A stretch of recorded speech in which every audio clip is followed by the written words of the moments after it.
For those about to rock, we salute you. Mark the Bagger singing AC/DC. For those about to rock, we salute you. Yeah. Oh, what about this one? Any way you want it, that's the way you need it. Any way you gonna. Yeah, any way you want it. Let me bring him in. Mark the Bagger, one of our favorites. Any way you gonna. I should probably give the history that Mark the Bagger hasn't been on the show in 2 years. He's doing his own show tonight. Has it been 2 years? It's been 2 years since I seen Mark the Bagger. Hey, Mark, there's Jimmy Pop. We haven't been here that long. Jimmy Pop from the Bloodhound Gang. Yeah. Hi there. Hey, Mark, good seeing you. Jimmy, good seeing you. You too, Howard. Hey, how you been, pal? Good. I'm glad you came back on the show. I'll remind everyone you were upset with the show. You hadn't been on in a long time. Jimmy, how long has it been since Mark's been on the show?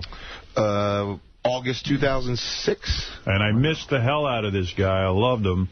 And just so everyone goes, you know, we were on the air. We were talking about stuff. We got into some gay stuff. I know you were upset about it. And that was what it was? Yeah, and Mark the Bagger was so angry. I'm going to play a message Mark left on Jimmy Pop's answering machine right now to remind people of how angry Mark was with the show. Here it is. Well, I'm going to tell you right now, fucking Howard Stern stabbed me in the goddamn back yesterday. Totally. He's going to fuck with me. And, look, I have lost my mother after tonight, both sides of my family, and I do not think I'm going to make it through the acme by the end of this year, or by the end of the month. So, look, I'm going to come up and see you, and we have to straighten this out. But as far as me and Howard Stern go, we are through. I'm totally over Howard, and I'm done with him. He pissed me off yesterday. He was kidding, but he went too far, and I'll tell you what was said yesterday. All right, bye. Call me back. Bye. You know why I felt bad? I didn't realize I went too far. I thought you went too far, not me. You didn't go too far at all. What happened was he went home, and in that message he says he lost his mother. What did you mean by that? I thought I did, but I didn't.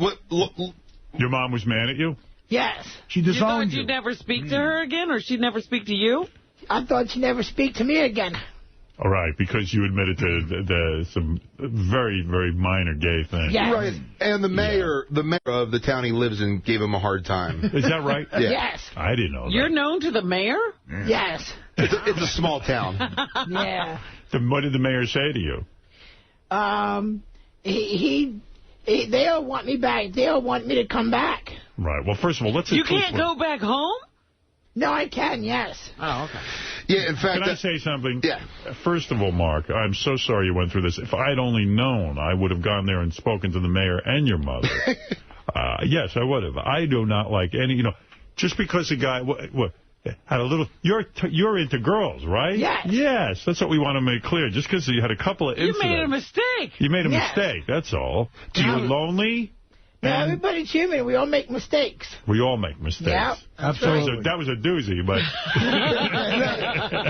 blowing a guy in a truck is kind of a doozy. But Mark wanted to read something. It's not necessary, but... It's a statement. Well, what is his statement? He was really upset. I mean, as time went on,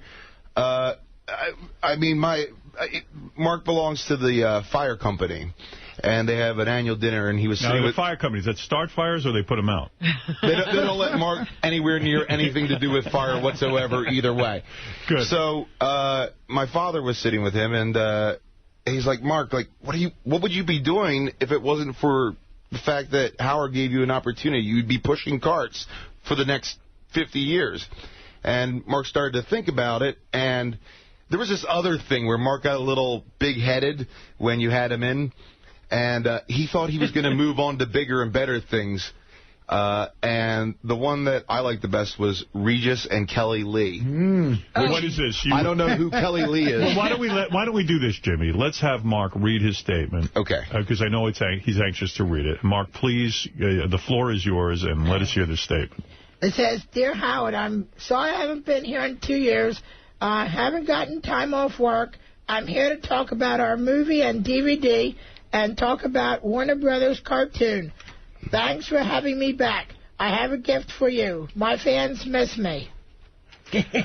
Well, You wrote that yourself? Yes. well, it's a pretty good letter, and I have to say it's moving. It's quite touching. And We're what's happy what's to the have you gift? back. What is that gift? What is that exactly? I think it's Like some sort of... a pen or an air freshener? Don't touch anything Mark's touching. Okay. The next gift better be some Purell. Yeah. Well, what is that, Mark, that you've given me? It's some kind of Irish... It's a St. Patrick's Day pin because today is St. Patrick's Day. You're absolutely right. It is St. Are Patrick's Day. you not wearing green, Howard? No, I'm not wearing green, but I plan to vomit green beer later in the day. You see. I'm going to do it. You bet I will. You know, the last time we were in was with Mary Carey.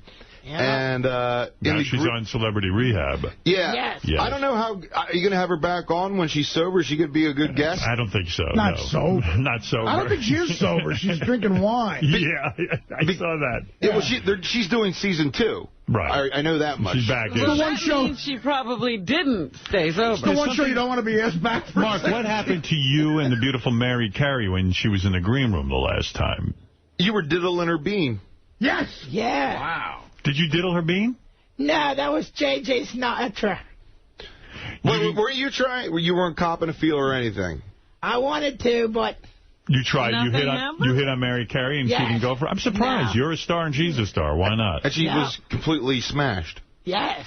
Yeah, well, I can't believe you Still didn't get turned you her. down. Mark, let me talk to you about your life and your showbiz career. Yeah, what's you been doing for the last 2 years? Jimmy seems to... You are a bagger at a grocery store. Yes. Are you still bagging? Yes. Okay, so that's your steady gig. If everything in show business falls through, you have that to hold Yes. on to. Good. Now, in order to prove to your town and everyone else, did you get a relationship? Did you develop a relationship with a girl or a woman? Have you had any sex in the 2 years? Yes. Oh. You have had sex? Yes. With You a have woman? a girlfriend? Yes. Okay, now how did this happen and where did it happen? My friends just hooked me up this girl, and, you know, I took her out to dinner, to a bar. I said, hey, you know, whatever happens, happens. I mean, it's all good. And we got drunk. We went back to my place, and, you know. Right. One thing led to another. Yeah. What happened? She undressed herself or you took her clothes off? We both took each other's clothes off. Right. And there was no duct tape involved? Nobody restrained someone? And No. Right. This was all willing? Was she Yes. of the age of Right. consent? Yeah. Yes. Yes. Was this the girl from Acme? Yes. Why don't you tell Howard what you did with her?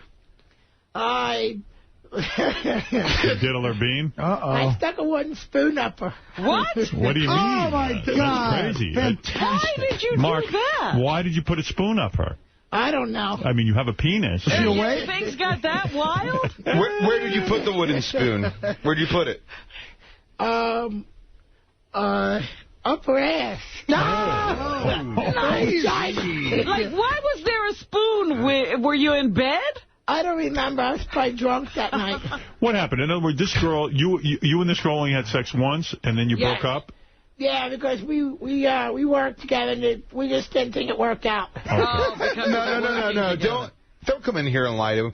When she would come to work, he would go and hide in the bathroom. Well, You didn't want to see her anymore? No, we're just good friends. I mean, you're a real it guy. didn't work out. All right, didn't work out. You're no homo, buddy. Now Did she ask for a spoon in the butt? No. She was drunk. She was drunk. So so in other words, you used it almost to tickle the girl's ass with the spoon. Like in other words, to shove a spoon up someone's ass would really hurt them.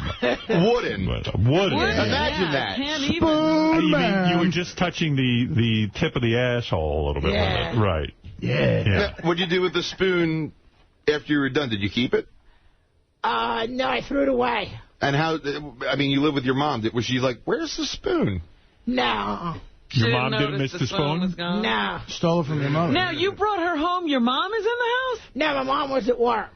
Good. That's the right thing to do. So did you enter her from behind and put the spoon in at the same time while you were thrusting back and forth? Yes. You did. And did there come a time where she felt that the spoon was bothering her and hurting her? Yes. It did. And then you removed the spoon? Yes. Right. So But at why first... did you, weren't you enjoying it just without the spoon? Yeah, and I just wanted to try something new. Oh, okay. You would think a guy who hadn't gotten laid in years wouldn't even have time for a spoon. You know what I mean? You would just be so anxious to get your rocks off, you know? Did you only do it once that night? Yes. Well, I hope the mayor is listening and he understands that You're are all man. This is clearly not gay. This is very, very heterosexual. Yeah. This is with a woman. Yeah, okay. I bet you the mayor's never used a spoon on That's anybody. right. No. The mayor is gayer. Well, actually, I guess about a month ago, I went to a strip joint in Spring City by where I live, and I met this hot black chick. Yeah? Go ahead. She is hot. Hot. And you had sex? No, I didn't have the money for a couch dance. You didn't even get a lap dance. No, but next time I go back, I'm going to. Well, I wish you a lot of luck with that. Jimmy, you were about to say something. Go ahead. Oh, no, I'm just amazed because Mark goes to the bars out there in suburban Philadelphia, and he's always up right by the really crummy cover bands dancing. Yeah. And I'm just wondering, he's dancing, but he's not always facing the band. And I realized maybe a couple years ago that he's sniffing girls. Well, what is this sniffing? Is that your thing? Yes. You like to sniff a woman. You like to smell them. Yes. I understand that. Now, how far do you take it? I mean, what do you mean sniff girls? Is it their hair? Their hair, you know. Perfume? Yep. Do you jerk off to the thought later of their smell? You do? Well, that's not gay at all. That's very heterosexual. No. So you'll smell a woman, store that sense memory, if you will, and then go home, pull your pants down and beat off, imagining that smell. Yes. Would you like to smell Robin? No. No. It's okay. Could it be B.O., you think, at some of these bars? No. Can you just smell your hair? No. No? Okay, Jim. That's okay, Jimmy. Does your room smell like perfume? No. No? Like he can't open the door and just have a whiff? Can you just sniff your feet? No. No. That's right. Robin's given enough to charity. Yes. So, Mark, in the last 2 years, I got to ask the question, have you had any contact with any men? No. Nothing. No. No hand jobs, no blow jobs, no spoon in a guy's ass. No guys have come on to you. No spoons, no nothing. No. Unbelievable. You're a changed man. Yeah, go ahead. Jerked off in front of everybody at the New Year's Eve party. Is that right? Where was the party? His agent's house. You have an agent? Boy, you have come up in the world, my friend. I remember when you were just a shopping bag, grocery guy. Is it the same as Kristen the Whore, Don Buchwald? Wow. I can't believe what I'm hearing. An agent. Well, congratulations. Thank you. And so how many people were at this party? A lot. He takes what percentage of your income?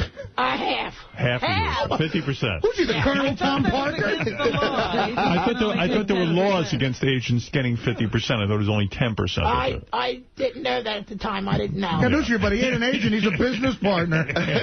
So he doesn't take half of your shopping bag? No. Just your show business. That would be criminal. Well, you know, the problem was we would come up here and I would pay for Mark to make his appearances here. And his mom would take the money and buy her stuff, earrings and things, put his money in her account. Right. So we started this little envelope of Mark money for his future. So all his money goes into that now. Yeah. You realize 50% is half. Yes. Yeah. Do you know what, like, for when you earn $300, how much does the agent get? $150. That's exactly right. So you know your stuff. All right. Well, that's a lot of money, but I guess you're a special needs client, and he's got a lot of extra work he's got to do. If you have a non-driver's license, you're a special needs client. Absolutely. That's right. But he... What's a non-driver's license? That in Pennsylvania, if you're like Mark and you can't get a driver's license, it says non-driver's license on it. And really? It's the same thing. You have to go to the DMV, and... He's the only guy I know that has one. It's a photo ID, but you can't drive with it. But it says non-driver's license. Right. That's embarrassing, right? When you're out with a girl and she said, where's your driver's license? And it's a non-driver's license. They just had...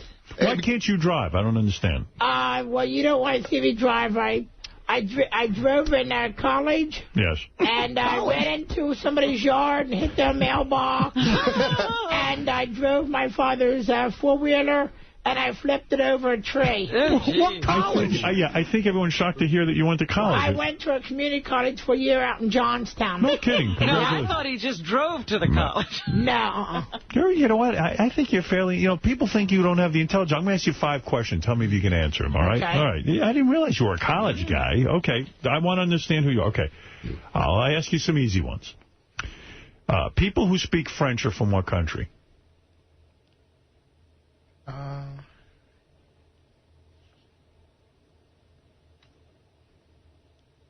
Time is almost up. Go ahead. Take a guess. Italy. All right. All right. That's close, though. Some. All right. It would be France. Okay. Yeah. See, I thought you would have known Canada. that. There's 2 answers to that. He was mouthing some things. You can talk out loud. We like to hear your thought process. I did like that dead air. What kind of animal was Mickey Mouse? Mouse. Right. There you go. There you go. You got one. Now you're on a roll. For the first question, he was counting on his fingers. I don't think it was a math question. No, I'm a little tired today, so you have to excuse All right, me. one more question. Name a state with the word new in it. New Mexico. There you go. Pick the furthest one. New England. How many? That's not Steve. That's a great state. Stop it for... How about New York, where you are? Okay. How many nickels equal $1? This will be your last one. How many nickels in $1? 20? Did you say 20? Yeah. Yes. That's it. Man. All right. Even I had to think about it. Win Mark's money. A fun game. See, so the point is, you know some stuff. This is not a guy who doesn't know anything. Yeah. I mean, I don't understand why you don't have the driver's license. I guess your coordination is off. Yes. Because if you're crashing... You can see, can't you? Well, I was Did you trying ever- with the gas and the brake. You I want to step on the gas and go, and I just don't know when to stop. Oh. I see. Sometimes do you find like you're sitting behind the wheel and you space out like you're just like, oh, man, I don't know what I'm doing. I'm just going to drive. I don't even care if I drive into a house, right? I did years ago. Yeah. Huh? What's it like driving into a house? I don't know. I've never tried that before. I see. But when you drive, you're just reckless, and even you know not to get behind the wheel. Yes. But you did pass your driver's test if you, at one point, were able to drive. I think he Just drove. drove, yeah. Oh. Yeah, it was a driver's ed course, or driver's ed course. Could you Imagine that instructor. Well, could you imagine sitting through the hell of the DMV, and then at the end you can't drive? Well, let me tell you something. You are an amazing man. I applaud our radio channels for giving you your own show tonight.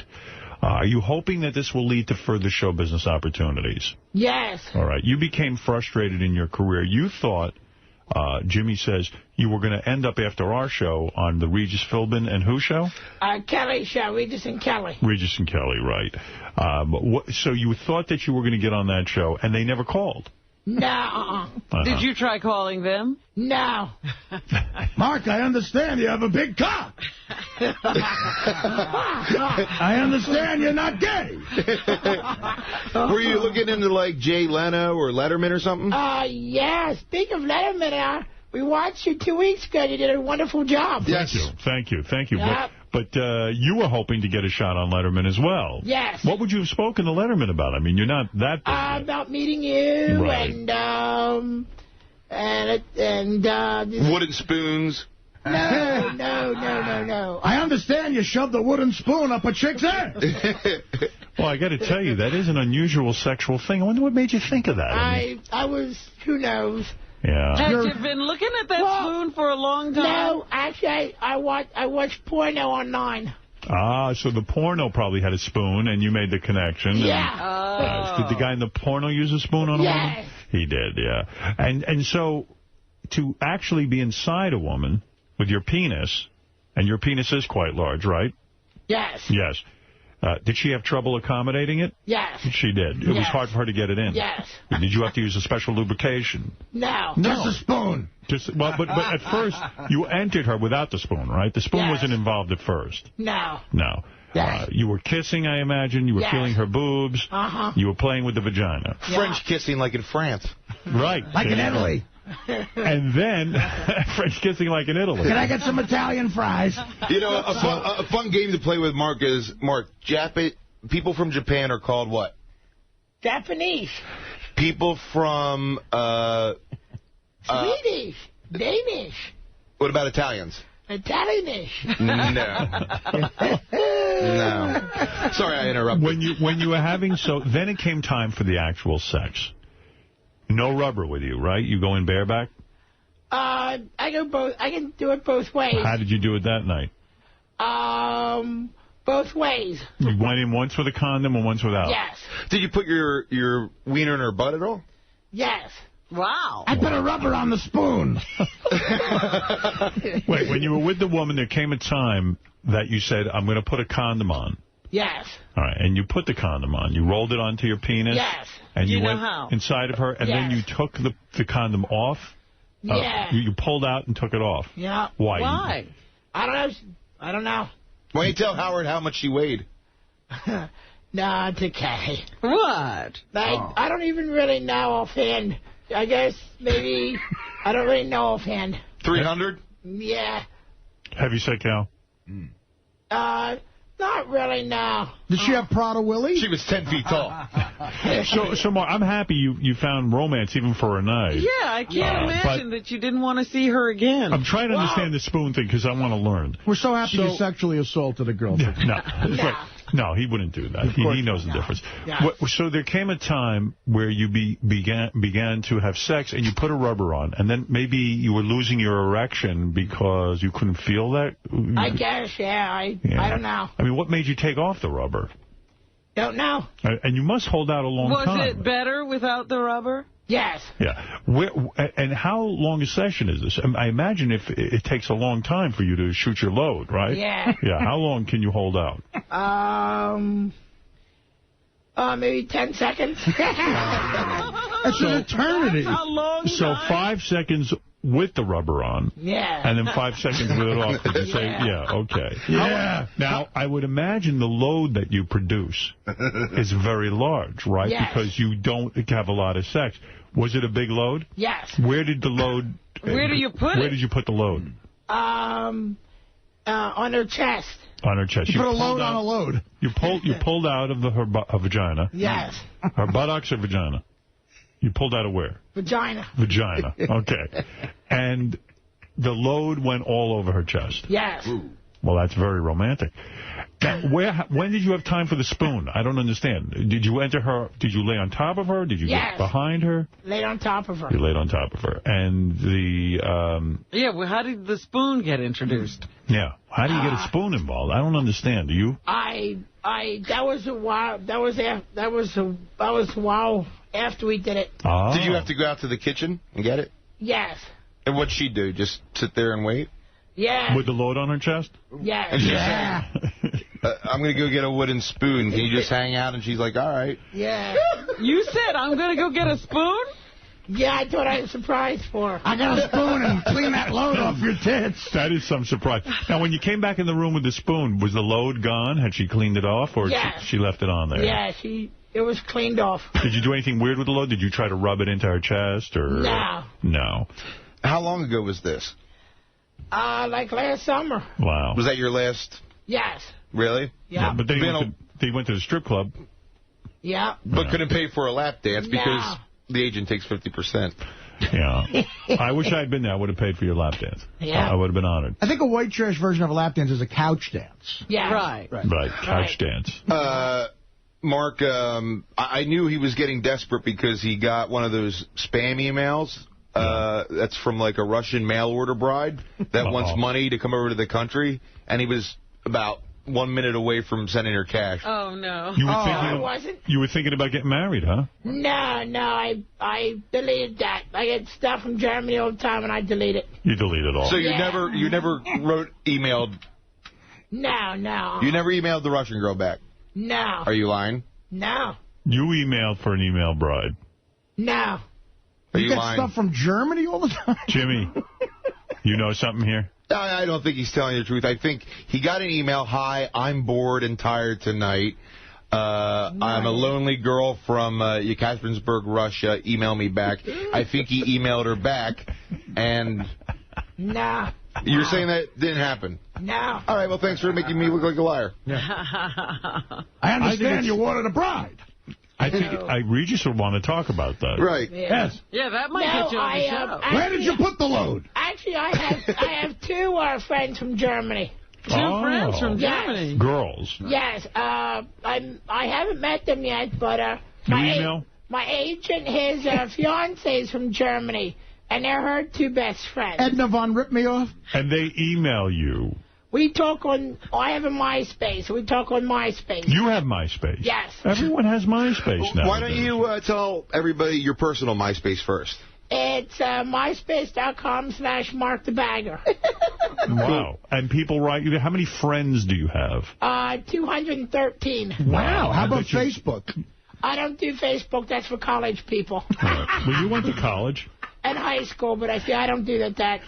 Well, I got to tell you, this is quite a story. I would love to hear about this email bride. I think I think he's, because the real girl's in Germany, right? That's why he doesn't want to talk about the Russian mail-order bride. Because he doesn't want them to hear... You know what, Mark? What about a mail-order bride for you, though? Yeah. What about you contacting one of these ladies, bring him over to the States, marry him? Can you imagine when she gets over here? Oh, my goodness. Where is Mark Tabaglia?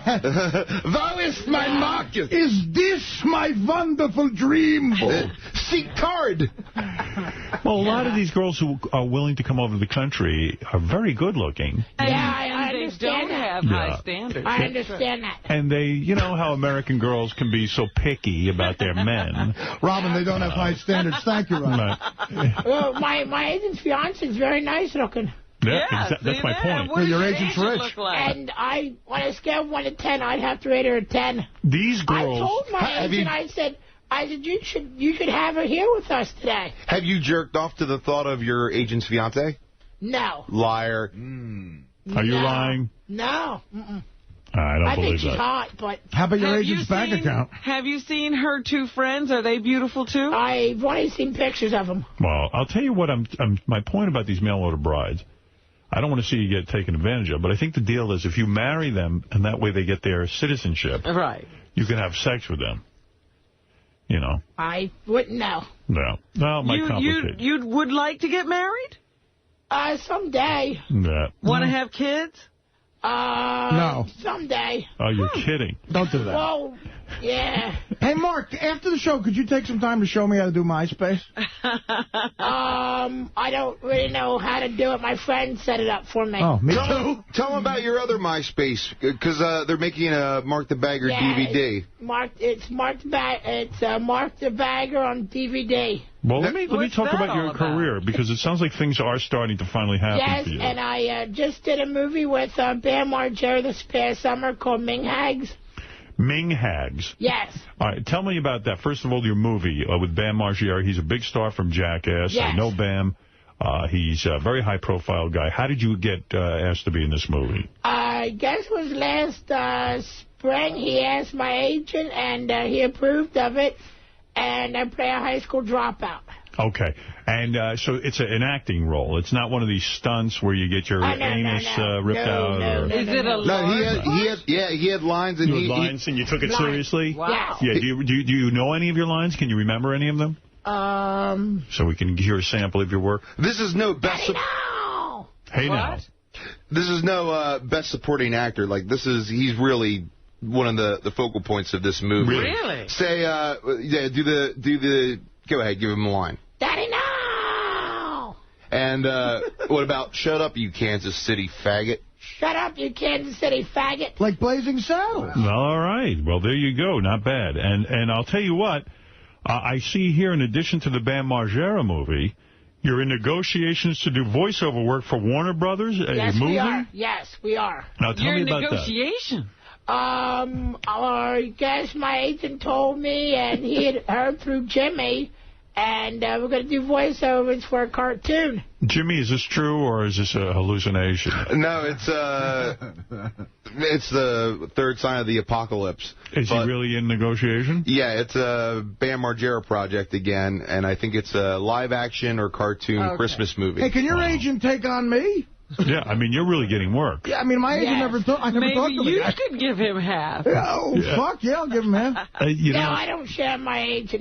He's my agent, no one else. Really? Yeah, sorry. You are?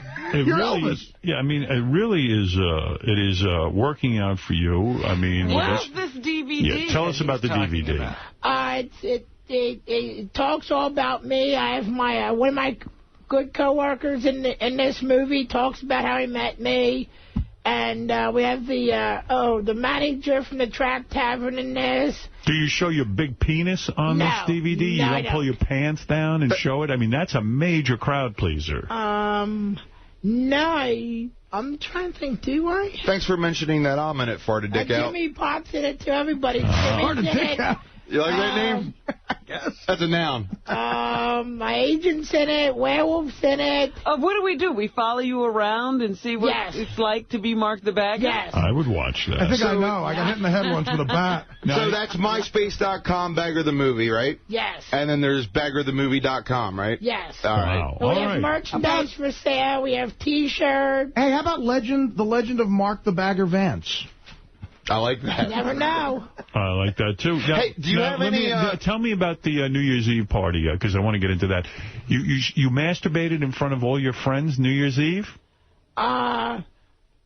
Well, how did that happen? I mean, how did something like that happen? Jimmy was out of control, and he... Jimmy? Yeah, he didn't do this. You did. So it always starts. He took my pants off, and he was just having a good old time. Did you touch him, Jimmy? No, the party started getting, we were drinking, and some people were doing other things that Artie has partaken in the past. And being funny?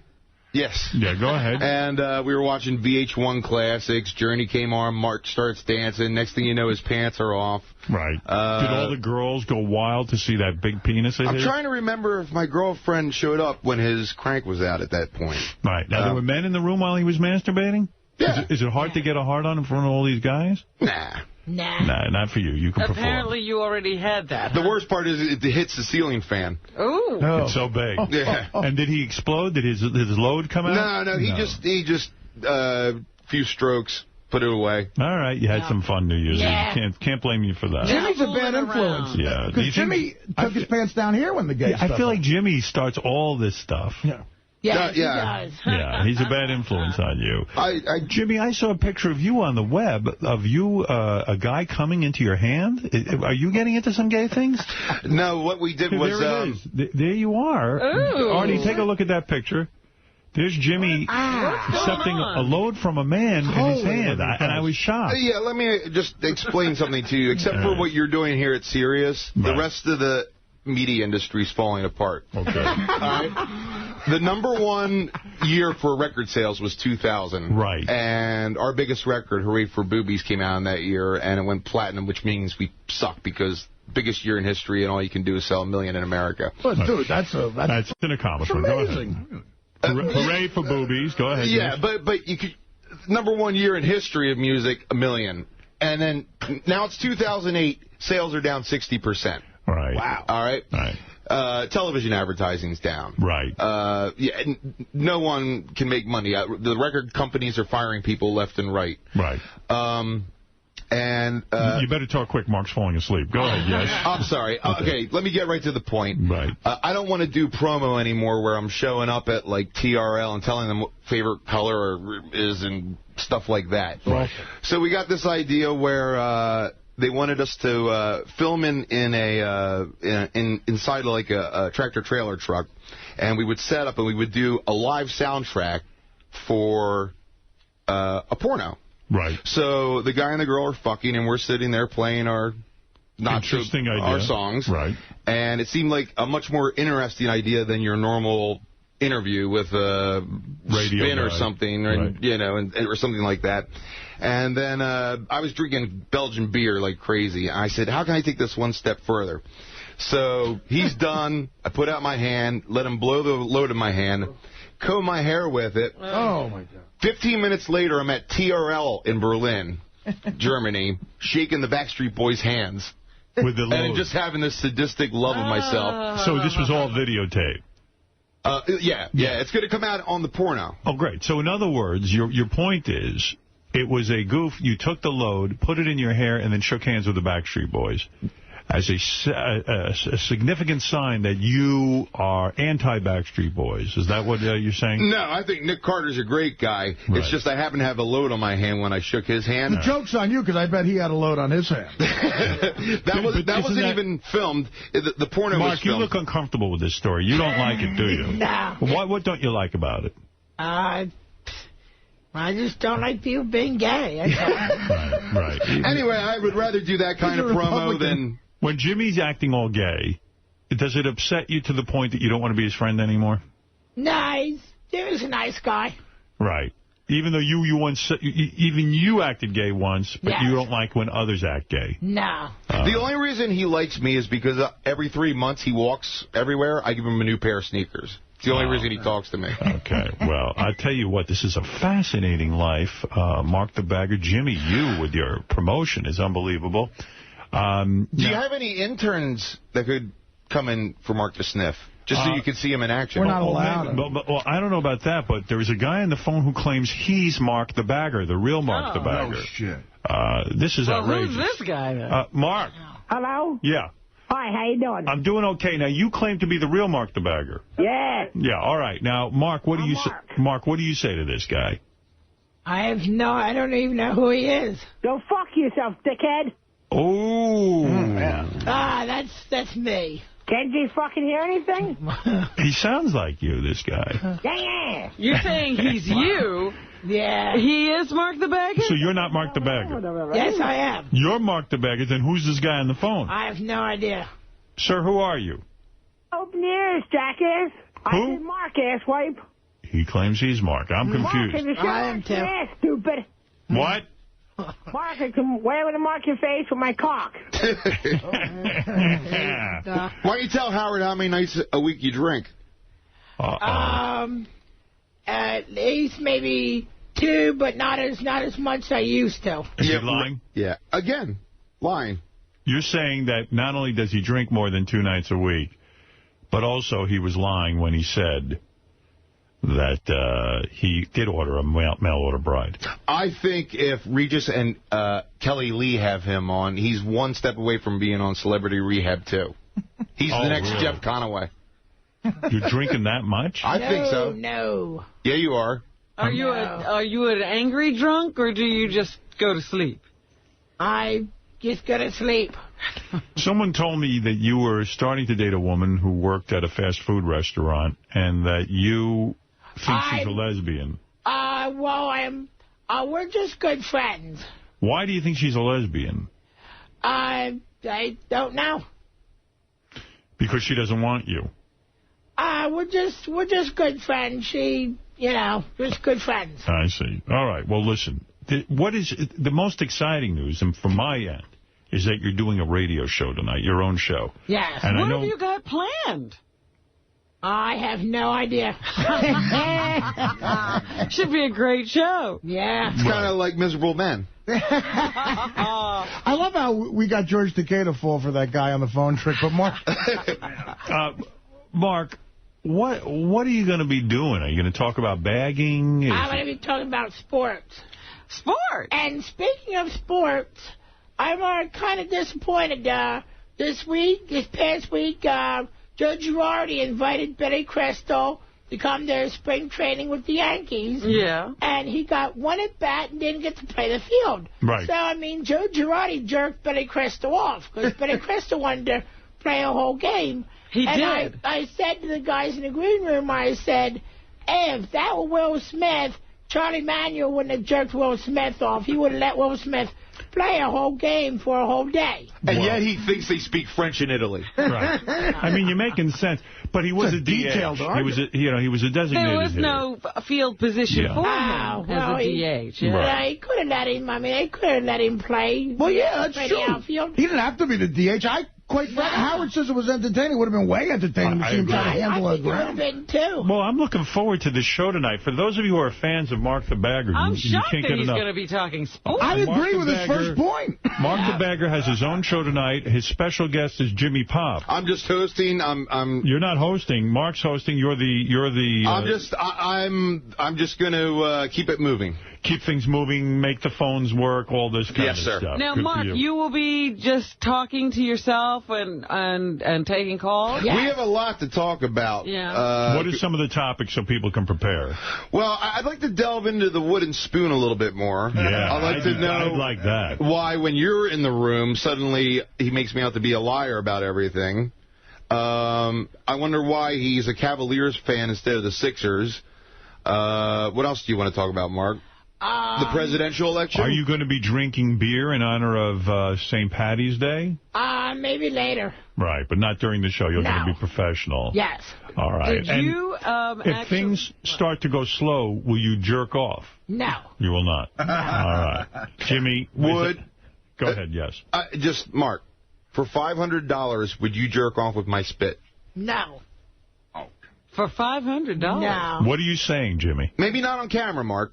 No. How about 1,000? I'll put 5. No, I don't. You're done with the public display? $1,000 jerk. No. My mouth comes nowhere near your penis. Okay, that's I okay. spit on your crank. No, that's okay. I'm not evil Jared. Sorry. $1,000. I'm not evil Jared. Not evil Sorry. Jared. No. Yeah, Jared. What if I told you you could do it on Regis? I'm into women. No. I mean, be on the TV show and do it on Regis. Jay, have you seen this in the news? We got Mark the Bagger coming out. He's going to be jerking off. I'd like you to jerk off with his spit. You know what I've always wanted to know? Come on. Do you put things in the bag in a special order or a certain way? Yes. Really? Describe that. The eggs go on the top. Right. And what about, like, big cans and things like that? They go on the bottom. Holy Christ, you're a genius. You can't put too many of those together, right? No, because especially for the elderly people, they can't eat so much. What is your preference, paper or plastic bags? Mine's paper. When you use paper, do you double bag? Yes. Are you Mark the double bagger? No. You're Mark the bagger. Yes. How about, why don't you tell Howard about how you lied about being promoted to the produce section to impress girls? Really? Well, this is bullshit. I worked in produce. I just emptied their trash and did their boxes, and they had me doing other stuff too, like checking dates and throwing stuff away, and I knew I couldn't do that. And I told our co-produce manager that I couldn't do that. And he said, well, yeah, Mark, yeah, you can. I said, no, I can't. I said, I'm a bagger. I have to be a checker to do all of that. And I said, you know that. And I got in trouble by my boss. And he was walking around all highfalutin like, they promoted me to produce. And it was a lie. Yeah, You can't tell girls. Do whatever. You can't tell girls you're in produce if you're not. No, They're going to find out. Most people in Hollywood tell girls they're a producer. Right. And you say you're in produce. Yeah. A lot of girls in Hollywood are going to think you're a producer. They'll misunderstand you, and you'll probably get laid away. Oh, did I hear you've been promoted to producer? Why tell the girls you're in produce? Do the produce guys get laid a lot? I don't know. Yeah. You just thought that was a promotion. It's none of my business. But are you like the head bagger? That's good. Yes, one of them, yes. One of the head baggers. You're a head bagger or just a bagger? So, I don't know if you're the head bagger, because how many hours a week do you work? I work Monday through Fridays. I get about 5 to 6 hours. 5 to 6 hours. Total or each day? Each day, so I get about 30 hours a week. Wow. Yep. So, the head bagger in charge. How many baggers are there? It's me and a friend during the day. Then at nighttime, they'll have 2. And on the weekends, when we're very busy, they'll have 3. So you are not the head bagger. You've never been given that official title. No. But you've been there the longest, probably, and you have seniority. My other coworker has. He started out as a bagger, but now he's a checker. What does it pay? What's the hourly rate? I make $8.45 an hour. Wow. It's not bad. Now, do you want to move up to checker? Would that be a good thing? No, I'm happy doing what I'm doing right now. Yeah. Right. Well, that's good for you. I like a man with no ambition. Hey, Mark, do you like the Cavaliers over the Sixers because of LeBron James? Yes. I'm a big LeBron James fan. Yeah, but you abandoned your home team of the Sixers? Well, I like the Sixers, too. But that's bullshit. Did you abandon the Sixers after Allen Iverson left? See, that upsets Artie when you don't support your home team. 76er fans, a lot of Philly people listen. I think they should call in and take you up on that subject. Yeah, he's really excited about Asante coming to the Eagles. Yeah, so. I love it. I'm a big Asante Samuel fan. You're an Eagles fan because Yes, they I have am. your favorite player now. Yeah, I love the Eagles. I love the Eagles, the Flyers, and everybody else, but I'm a big... That'd be the Phillies, Mark. I'm a big and Phillies, and I'm a big Cavaliers and Spurs fan in the NBA. All right, well, you certainly Yes. how did the Spurs become a big game, a big team? You like winners, Well, see, Yeah. I have a friend that lives out in San Antonio. All right. Well, listen. No let me friends in tell you Philly? something. So, from what I understand, the big show tonight will be at 7 o'clock Yes. with special guest Jimmy Pop. Yes. Mark the Bagger Show. Will you also give people relationship advice if they call in? Whatever they need. Whatever they need. Right. So, if people call in for whatever reason, will you talk about the wooden spoon and what to do with it? No, I dropped that subject. I just don't want to discuss it. Your lawyer and agent advised you to drop it. Yes, Well, no, I mean, if it's between consenting adults, there's nothing wrong with No, that. it's just, I just don't even talk about it. You're not proud about Now, it. does the girl still work at the store with you? I don't want to even get into that. No, I don't either. It just things didn't work out. It was a one-night stand, and that was it. The 300-pound black broad, she was consenting, right? Yes. Oh, good. And I just, we just don't... You don't discuss it. Any chance of you putting a wooden spoon in my ass tonight? No. What about for the show? This is the first show you've ever had, your own show. Yes. Why not put a wooden spoon in Jimmy's ass? No, sorry. You will not do it. So wait a minute, No. just checking. Artie put in 500, I put in 500. Right. That's $1,000 for you to masturbate with my spit. No, I might go another don't do 5. that. I mean, I could put 1,000 in. 1,500? okay. What, are you That's afraid right. of your mom? No, that's no. Do you I'm just have a your woman. eye on another girl and you're afraid that might upset her? Yes. Robin hitting it on the nose. Oh, good for you. All right, listen. I can see how Jimmy tortures All right, this guy. listen. What are you afraid of your mom? No, I'm not afraid of my And mother. what about, one last question, who do you endorse for president? Clinton. Clinton. Yes. All right, yeah, me too. Bill? Hillary Well, Clinton? who's this president you're trying to endorse? Hillary, I'm for. Well, there's this other president that you've been talking about. Who, Barack Obama? No, I forget who it is. John McCain? No. George Bush, the other president? Ron Paul? Oh, yeah. Yeah, you got it. Yeah, Ron Paul. Yeah, well, there was a thing in the paper that I was endorsing Ron Paul. You're right. I read that, too. Yeah. But, no, I heard him in a debate, and I said he was very intelligent, and I liked his views, but I've always supported Hillary Clinton. Oh, okay. Have you always been a Hillary Clinton supporter? Yes, and I just think it's time for women president. We've had men, and and I just, I think it's time for a woman. All right. By the way, I doubt Mark read about Ron Paul in the newspaper. No, I didn't. I just heard it through, I guess, the TV. By the way, how hot does Robin look? She looks hot. Thank you. Yeah. What would you do to her if you had her alone on the road? Don't use the spoon No, on it's me, okay. please. No. You respect her too much. I like to come on her. I understand you'd like to come on Robin Quinn. You're a hell of an interview. Well, I think the show is going to be great tonight. I know certainly enjoyed talking to you this morning. I can't wait to hear you tonight. Thank you for having us. Yeah, Jimmy, let me give some plugs here. First of all, check out The Evening with Mark the Bagger. This is what they're officially calling it tonight at 7 o'clock on Howard 101. To purchase Mark the Bagger's merchandise, and there is a lot of it, I understand. Really? Go to baggerthemovie.com and myspace.com/baggerthemovie. So there's a lot going on there. Baggerthemovie.com and myspace.com, baggerthemovie. Check out Jimmy Pop Show Invasion tonight at 10 o'clock on Sirius Channel 33, rather. Yep. Yeah, you do that. Do you do that regularly? No, first time. I'm not a DJ, so they gave me a one-shot deal. Yeah. And also, see Jimmy Pop with Artie Lang May 17th at the North Fork Theater at the Westbury Music Fair. I didn't What know are you guys going to be doing? I didn't know either. We're performing again? No. Actually, the plug reads, because I hate when you have, I think you guys are so much better when you don't have guests on. Right. Like promoting bullshit that's going to suck anyway. Right. Like, I mean, you're the best interviewer in the world. Thank you. But really like, you make Mike Wallace look like Mexican public access. Oh, thank you.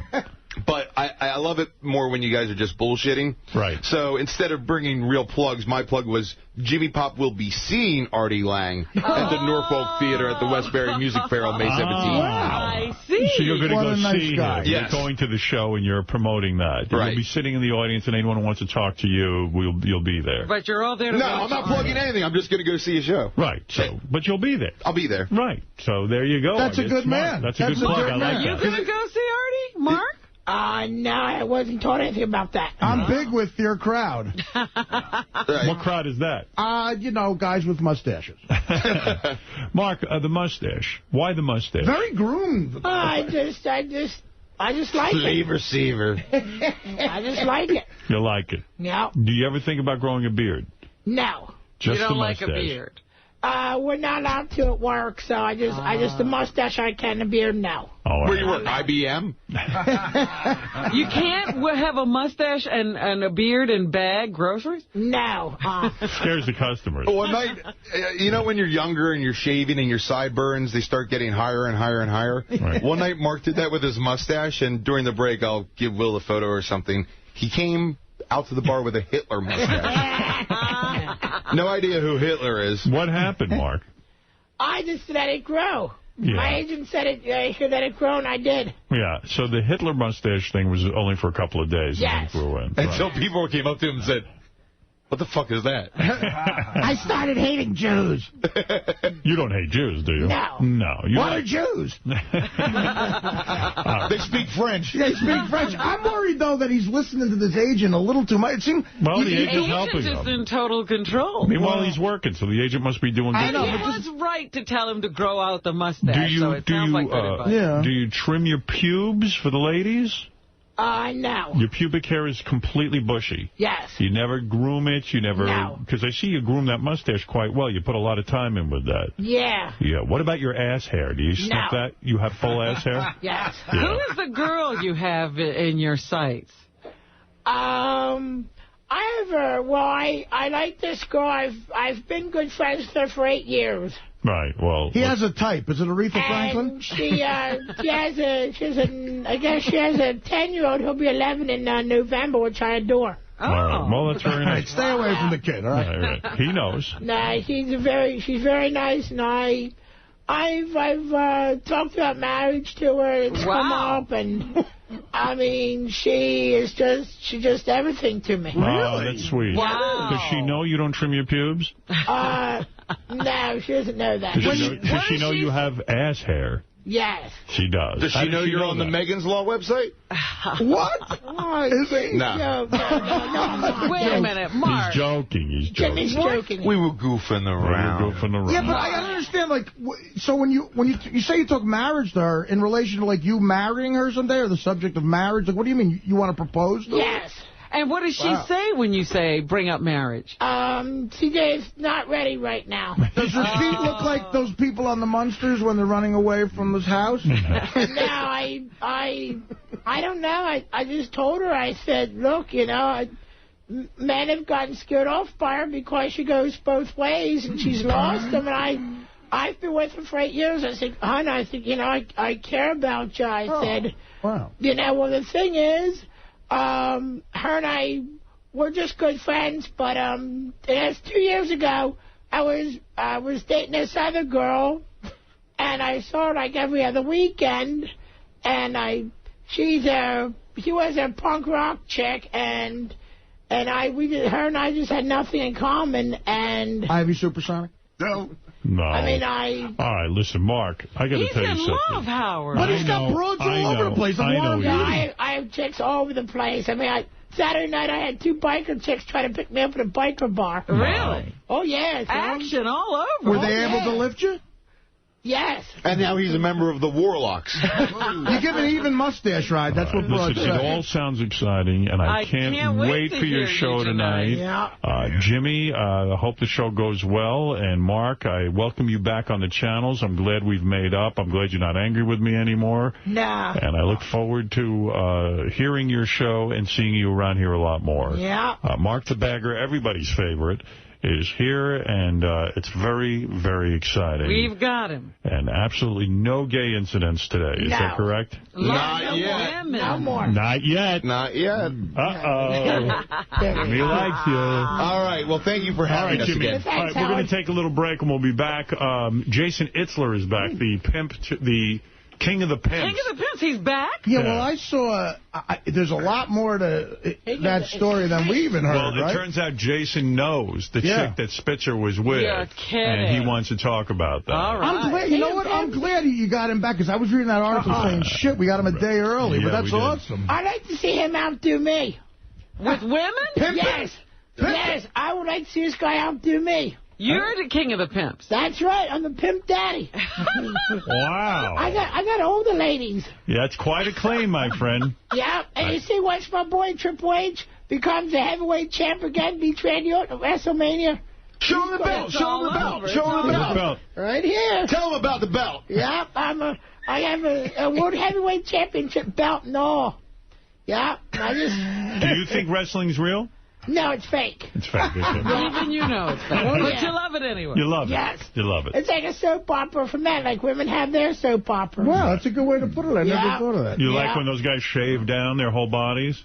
I guess I don't really know. Just Come on, dude. You want your mother to you want to lose your mother again? Hey, Howard, if you ever have Maria on the show, Yes. she was just in Playboy. Yes, I would naked. love to meet her. All right. And when I have Maria in here from Playboy and from the WWE, Yes. I'm going to invite you down here, Mark, to ask some questions. Yeah, I think she's hot. If she was here, what would you say to her? I just tell her I think she's hot. And, all right. Here's the deal. You're allowed to be in the same room with her if you masturbate with my spit. Oh, come on. No, I don't, Jimmy, I don't do that, man. If you had to kiss a man, who would it be? I mean, if you had to, like it was meant your mother's life or something, who would you kiss? Well, I'd probably nobody. I'm not into guys anymore. You'd let your mother die? Of course you're not into it, but you do it to save your mother's life. Yes. Which guy would you go to? You could have any guy on the planet. You get to choose the guy. Well, I would go with... Oh. Not you, Jimmy. No, not you, Jimmy. Mark, come on. Make your choice now. George Clooney? Brad Pitt? Matt Damon? Probably, maybe... Asante? No. Triple H? LeBron James? Probably, maybe Tony Parker. Tony From the Spurs? Yes. Dude, you know what the right answer was? You start making wake arrangements for your mother. That's right. That's the right answer. He did fun. All right, listen, Mark, you're a lot of fun. I love you, and I wish you luck tonight, and I wish you luck with all your deals and your agents and all that other stuff. And your women. And your women. Jimmy Pop, I love you. You know that. Thank you for having us. This is a little unorthodox, man, but because you're a friend, Jimmy, give your plug one more time. Go ahead. Jimmy will be seeing Artie. Yeah, I'm going to be... sorry, I'm not coming in here to bullshit like Gallagher.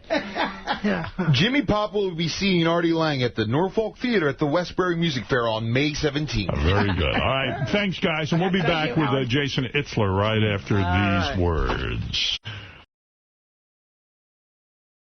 Baba Booey, Baba Booey, Baba Booey. Hey, Gary, I got a bone to pick with you. Uh-oh.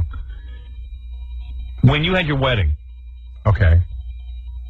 what's the matter? No, I thought it was something I did yesterday. No, when you had your wedding, Yeah. did you say to the guy who videotaped your wedding, you can use my videotape with Howard and the whole gang? No, I said I could use a piece of with my wife and I. But Why did you say that? Did you get a free videotape? No. Why did you do that? I was being a nice guy, I guess. Why? I don't know. I guess Why would you give a guy permission for a private affair to show a video of you and your wife? It was a small point. It was like a minute portion. Yeah, but he's showing me and my wife and everyone on the show, Robin. I'll stop that in a second. Well, you tell him I'm a little pissed off. I told the guy, you're hardly on the tape, but I told the guy I didn't want to see any of the stuff with any of you guys turn up anywhere. And then I got a phone call about 6 months ago. Somebody said they were at some wedding expo and they were showing my entire wedding video. So I called the guy up, and he absolutely said it wasn't true. He said, not true. Well, it is true because a friend of mine just went to the wedding expo. Well, that's fine. Why would you give him permission to show any of it? What do you care? Because you're a moron, that's why. Robin, what do you care what You know I why do? she cares? Because why are you giving people permission? Did you get a price break? No, I got nothing for it. You got nothing for it? Then why are you giving it to them? Because I didn't. Can't you keep it private? Why do you want people running around looking at you at your wedding? I didn't care. And it's none of your business. I care. Oh, it absolutely is my business. No, it's your business that you're being shown. It's That's right. That I'm being shown. No. Why does he think they're asking him? Why do you... Because then the guy can go, oh, I thought you said it was okay. Why does he think Howard, there was no mistake involved. Was his particular video so great? It's not that. It's a great example of that guy's video work. Gary is so handsome and makes a photographer look so good that's what... Gary, you can't be for real when you say to me, what business is it of mine? You can't possibly be my producer. I said that they shouldn't show you. Why are they showing you? Why are they showing me? Why are they showing... In other words, how many videos have this guy made? Hundreds. All right. Why, out of all the hundreds of videos that he made, is he using your video? I guess because I work on the show, Howard. I apologize. Really? I take it back. Now, why would you give him permission for that? Apologize. No, why would you give him permission for that? I don't know. I just didn't think it was a big deal. Why don't you think of that? Why don't you think of the fact that basically you're famous because of me? Video of you is something that's valuable to me because I've made you a star. I'll be the one to show you on video. I just said I was wrong. Oh, now you're wrong, but 2 minutes ago you said it wasn't any of my business. And you were insulting us. I'm going to insult you continually. That goes without saying. Why? Because she asks you a question? Because she yells. Because she yells. That's her way of communicating. I didn't yell. I simply said... No, she talks loud. I know that. Why do you think that's all right. They want video of Gary? Do me a favor. Whisper the question to him. What business I got it, Robin. Yours? Robin, I got it. Your business? What, Canyon? Shush. Next time, do me a favor. Whisper the question. It'll be less offensive to him. Well, yeah, who likes to get yelled at? Oh, dear. But no, the guy is absolutely wrong. He's absolutely wrong. Now, so I'm walking, so he shows the whole video of me, and it's excerpts of me now. It's not your video anymore, it's a video of me walking. It can't be excerpts. It's a private moment I have my wife, I'm walking into a church, and, I mean, not that anything's going on, but I don't really feel like being shown at a wedding expo. You're right. The guy wants to get jobs because he... Of us. Filmed Howard Stern. I'm good enough that I do the video where Howard Stern is. Right. You should have me. No, of course, Gary doesn't come to me and say, I'm giving permission to use my image in a wedding video thing. I would like to elevate this show. It's like, you know what? If Johnny Carson runs the show and Ed McMahon comes to him and says, Johnny, I now appear in circuses where my head is cut off, in a magic trick. And Johnny might say, you know what, Ed? We're on the Tonight Show, man. I don't want you doing it. I want to elevate this show a little bit. I apologize, Howard. I'll put a stop to it. Yeah, what are you, Clowney? No, I'm not Clowney. I don't know who Clowney is. Clowney used to work with Clark Kirshner. He was a puppet head. Oh. Where's one? Clowney. Yeah, you could show pictures of me, Wolf. What kind of thing? As long as you don't show my butt. It would be all right. Well, why does he want to use your picture? I'm honored that you would want to use my video. I will consider it a wonderful thing. I was being nice to the guy. Why? Why? Because he was a friend of a friend. So that now my producer, who I consider to be valuable, who I consider to be a commodity, I put you in videos. I have your, and this show's image of mine. I understand what you're saying. I could understand I can even understand Jackie's stupid tapes. I can't understand this. At least Jackie's getting paid. Gary Puppet needs to talk. I looked incredibly handsome that day. Matter of fact, I made sure to put a little caption on there. This is not Hugh Grant. This is me. Shut up. Garrett Delabouille. Yeah, I don't know. The guy said it has nothing to do with the fact that you're on the Howard Stern show. That's right. He said, here's your bill. Howard Stern producer. He was a friend of a friend. He said this just happened to be the best video he ever shot. That's right. The lighting conditions were awesome. And the best shot of you happened to have Howard in the background. Right. So that was a complete accident. Why don't you confiscate that tape? Okay. All right? And why don't you send him a legal letter saying that if my face is used again, I am taking your ass to court. How's that? That's fine. I can do that in a second. Screw that guy. So this friend of mine goes to the wedding show, and all of a sudden she says, I'm watching pictures of you and your wife, and thank God I didn't bring the kids. See, Howard, that's where you're wrong. He didn't show the video because you're in it. He showed it because the food was very photogenic. Oh. I see. The broccoli was really green.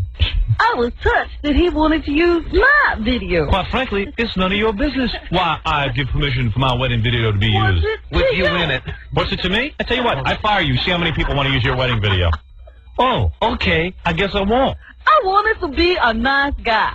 Yeah, I like the guy. He was a nice man. He was a friend of a friend of mine. It's okay to be a dick. It's okay to say to a guy, Robin obviously knows it's okay to be a dick. Yeah, and you know what? I admire that. You would. You're a I victim. understand.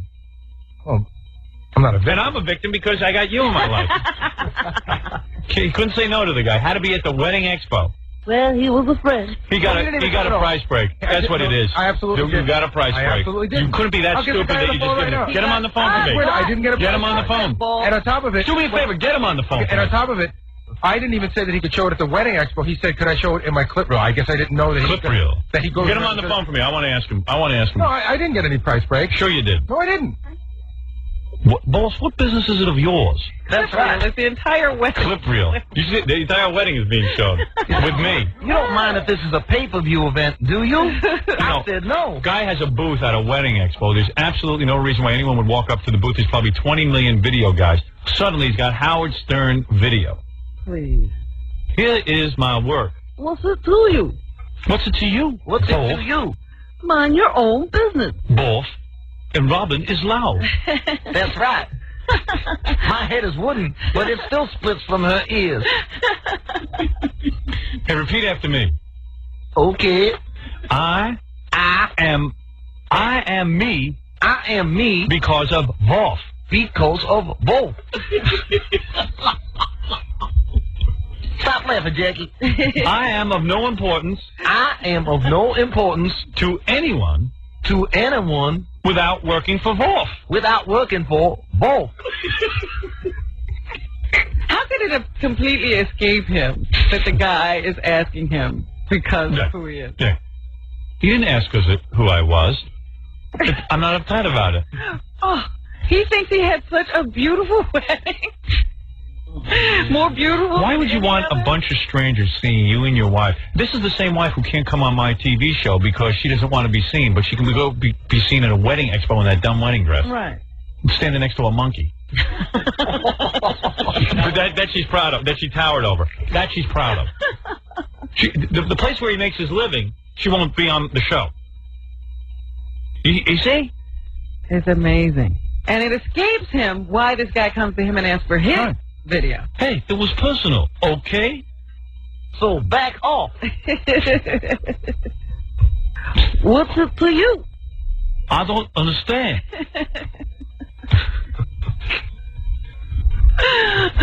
Nobody's in the office. Listen, why is your wife... Can I ask a question? Robin, Go ahead. Robin, why did somebody ask you to write a book? Because your story of molestation was so much more fascinating than everyone else's? Yeah, but that's a book. But why did anybody ask Robin to write a book? Because she works with you. Of course, but why would you be in a wedding video?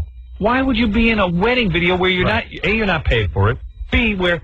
Your wife is willing to appear at wedding expos on tape. Well, I don't think my wife is going to be at a wedding expo. But she knew she was going to be on a clip reel. I don't think I told her. Your clip reel. I really don't think I told her. So why is it okay for your wife to be on that, but not okay to be on this show? Well, there's no correlation. I didn't tell my wife. Oh, I see. You didn't even talk to your wife. Sorry, what was that, Gary Puppy? Mary's going to be real surprised. He also videotaped the birth. Why don't you release that?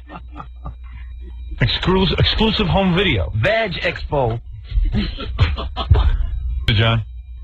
I think the thing that Gary's missing is that with Robin's book, she has total control of what goes into it. Okay, I got it, John. Oh, listen, there's a million things he's missing.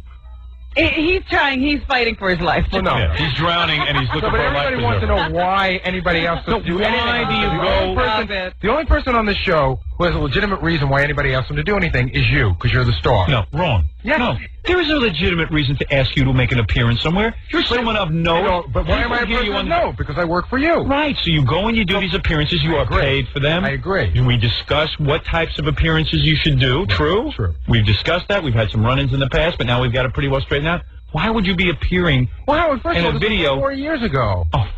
I mean, I just wasn't thinking of that sort of thing. When will you start thinking of these things? Is no one allowed to make a mistake? How many mistakes can we make? You're making all of ours. Why do you make every mistake? No, that's not true. You're taking our share. You know, even Zippy the chimp gets paid for appearing in a video. Even Zippy. Don't you get it, Wolf? Robin wrote a book, and I had my wedding videotaped. See? Okay. You know, you want to live in Harlem. You're making about as much sense. Everybody in the show gets asked to do something because of you. That's the end of That's not the point, But Gary. the point is, why are It's you... the point for your purposes. Yes to. All right, listen. I just wish you for once would say, I think I get it, and I No, stood up. I told you. It's not necessary that you be such a great guy. I told you that I apologized and it was wrong. All But that doesn't end on the show. vehemently Howard, if told somebody him apologizes as soon as right you up front, mentioned it. there's no help. All right, And now- I've learned to tune you out. And now when will I know when the wedding video will no longer be run? The second that I get a hold of my lawyer and he can fax a letter out by the end of the day. After the second printing. Imagine some guys get a booth at a wedding video. No one shows up, and he's showing pictures of me at a wedding. I'm not there posing for the camera You for didn't him. give any permission. No. I most certainly did not. That was not a public function. And it was not meant to be shown that way, Howard. Right. Well, you opened up the floodgates when you said to a guy, show my tape. No, I didn't say show my tape. Why didn't you... No. See, you're missing the point. Did you see what clip he put on his clip reel? I said you could show myself and my wife and only that. And I told him specifically, do I don't not even know show... why you'd want to be shown. But Howard, I specifically said do not show anybody from the show or anyone else. Why did you give him permission? I'm just We're getting curious. that for a No, but second. why, though? What did you feel? Did you feel like, hey, maybe you'll be proud? Maybe Hollywood will discover you? No, the guy wanted... I thought he did a very good job, and I thought it was nice to do. So he did a good job, and you paid him? Yeah, absolutely. So that's it? I thought it would be a nice thing to do. I guess I was being stupid by being nice. Really? I mean, at some point, do you ever say, well, gee, he wants this because I work on the Howard Stern show? And, like, maybe... My video was brilliant. My performance should show the Robin, I should show the portion of you. My family's so attractive. Excruciatingly embarrassing. What, Robin is embarrassing? Yes, Why? dancing like crazy. Dancing like a mad woman. And you're in possession of that tape. That's I right. should be in trouble. Yeah, I am there's that in for trouble. pay-per-view. We figured you would hold on to the I am in tape. trouble. Why does he even have a copy of your tape? Well, how could he have a copy of it? He's the guy that shot it. I don't know what he makes copies of. You make him say, hey, you're not going to be making any copies of this. And if you show it anywhere, I'm going to kick your ass. This was a private thing, a private function. It's the #1 rental in the Philippines. I bet it is. Why is that, Gary? But it's built on the woman marries monkey. Pretty sick stuff. All right, I got to take a break. Thank you, Gary, for another great report that I received out in the field. All roads lead back to Gary. And if they don't, we just pave them that way. I guess I must have paved it that way. You know they're selling it in Guam as a bestiality tape? All right, very good. Right along the shelf with the man who marries the rooster. Now, Ronnie, the limo driver's son, is engaged. Yes. So... Oh, that's how you found out? So the girlfriend went to the wedding expo. Right. Got to see you. She did a double dip, walking around, and all of a sudden, hey, isn't that Howard? I didn't know Howard was at the wedding expo. And there's Allison. Now I'm part of this guy's presentation. Freeze frame. Yeah. Well, Gary gave him permission. I didn't give him permission to use you. He's a little confused. No I'm sure it was clear. I'm sure it was made very clear. It was very clear. As clear as you make everything around here every day. What? My mind is like an Etch-a-Sketch. I shake my head and everything goes kablooey. A little sweat on top of my lip now, too. All right. Yeah, wipe that off, will you? Oh, man. Gary must get a kickback or a royalty each time it's I called. really don't. Really? And you know it. You're a great guy. Thank you for I'm doing not out that. to get you. You are out to get me. No, I'm not. Probably how he paid for his Jeep.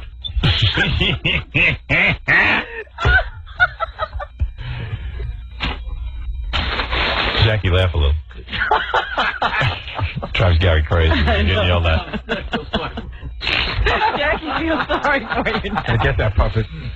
I know when Gary gets real upset and nervous because he starts pulling on his shirt. Uh-huh. He's got all these twitches that he does. You want to know what the license plate on my Jeep says? What? Thanks, Howard. Okay. No, but it should. All right, Gary. Let's not bring it up again. Oh, you have to tell me that, or why don't we tell you that? I think you get it now. You know that inventor that breaks Gary's balls with all his inventions? You got to come up with something to wipe off his top lip with the sweat. Yeah, right. The guy who invented that sprayer for his teeth. Yeah, the helmet. He's got like a special sponge that sponges down his upper lip. What? Could you come to my son's christening? Because I want to videotape the event. I need a new barbecue. Yeah. Can I go to any more Gary events? Oh, yeah. Second birthday party. Let's see. That should First be birthday coming up. Oh, the first birthday. Ooh, You gonna videotape? Only if you're there. Yeah, all right, great. 3 camera shoots. All right. I 8. It's none of your business, boss. I can build a carport now. Hey, it's none of your business if I give out videotape. This is like the Mark Furman. Howard, just a very ugly incident. No, Right. Howard, you Don't put anything on tape. I made it very clear that you guys were not to be involved in anything. They're releasing it in theaters. It's called Gone with the Wolf. It opens up on a wedding scene between myself and my wife, who is much taller than me. And then Wolf enters the scene. How do you get in there?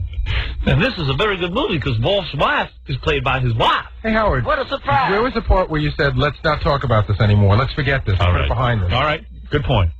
I'm going to stop right now. You don't read any management books about how it's, you know... I'm not a manager. You sure you are? No, I'm not. You shouldn't berate I'm not your a employees management guy. and I'm a reduce them- dish jockey. Reduce me to nothing? Oh, come on. You reduce me to Take all nothing. my self-esteem You know what? away? You're going to be playing at wedding videos. You know what's funny to me? Everything that involves How me. many times do we... And he's in charge of my affairs. Gary breathed a sigh of relief because this wasn't something he had done yesterday. Right. Yeah. He thought it would be easy. Although, you must easy. look on the bright side. Not only are you a scapegoat and a producer, you are a video star now. By the way, I give you rights for the rest of your life to play video of me, no matter what. Yes, use my video. Use my wedding video. And use it often. Now, if I had said to Gary, can I have your wedding video? I want to release some of it for my next videotape. His wife would have gone, what? Where does he want to use it? Where does he want to use it? What is the usage? Call our attorney. Wolf, my wife likes privacy. Yes, she sure does. She likes her privacy. That's why she's at the wedding expo every day. What, is he going to put it on a video with some bimbos? Yeah. Yeah, I'm the one making the living for her. And she's sitting and worrying about where the video is going to be shown on my video. Yeah, I don't want to be a part of that. thinks she's right. She thinks she knows everything. She thinks she knows everything. She's batting 1,000 on this conversation. How could she miss? You're the umpire. That was good. There you go. All right. Very good video. If anyone gets over to the wedding expo, you can see me. I'm appearing at the wedding expo. Appearing. You better get your lawyer on it real quick. I will. Howard, Want to get my lawyer on you. I'm planning to have a Labor Day party. Could you come over and strip? Because an R rating would really sell a lot better. Looking for something in an NC-17. Just want to try to elevate my career, man. I'm being shown at the wedding expo at Baba Booey's house. There's already a Howard Stern movie. Yeah, it's out right now. See, Baba Booey's Italian for drag you right down. Right. What's that movie? 4 Gentlemen in a Wedding or something? 4 weddings and a funeral? 4 Weddings and a Funeral. That's what I'm in. in your funeral. Right. You know somebody's going to call up that was at the expo and say, oh, yeah, there was 45 billion people around. Oh, yeah. Well, she was there. We got the whole report. Place was packed. It's been going on for 4 years. There was a crowd. Yeah. Next showing at 11 o'clock. One of those little cars. Yeah. No one else is paying attention to these stupid booths. All of a sudden, there's a Howard Stern movie. They wait for this line is 35 minutes. Yeah. What? This is private part. Hey, it's none of your business why the guy wants the tape. Private That's part. right. And besides, they're collecting for Will Rogers during the 3rd showing. Very good, Gary. All right. We're going to take a break. And then we're going to kill ourselves. And then we'll do the news, Robin. All right. And we'll go home. I'm going home right away today. I ain't waiting around. And we'll be back. All right, let me get to this now. So Casey, I don't know who heard it, last week when Beetlejuice was here, but it was pretty funny. I thought it was one of the best Beetlejuice appearances of all time. Yes. Excellent.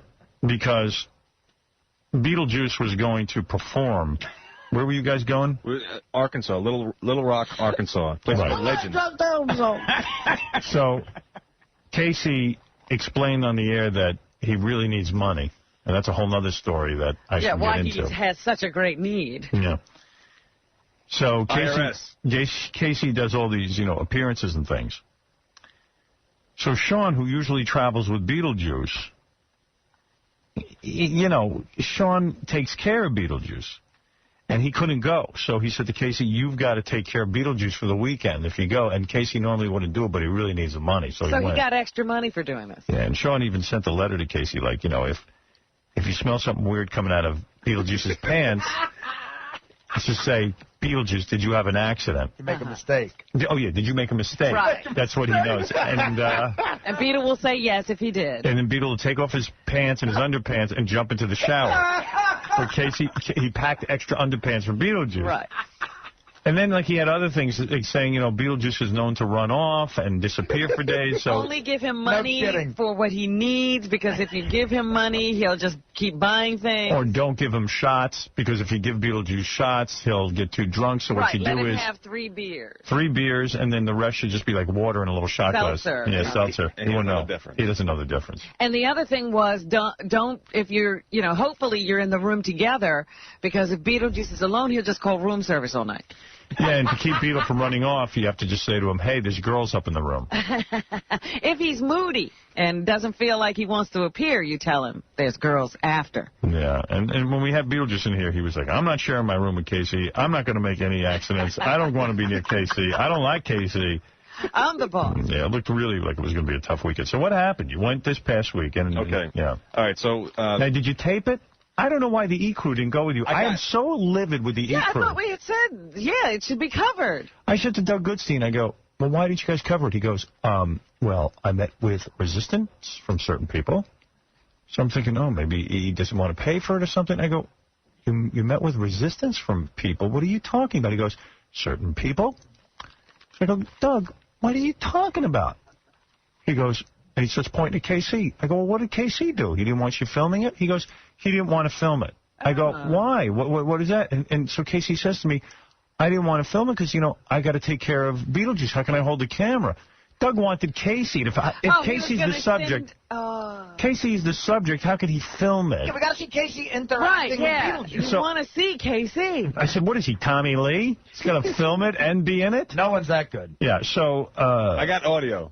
Well, Doug, you know, the weird thing is that Doug will drop everything to go videotape girls. Right.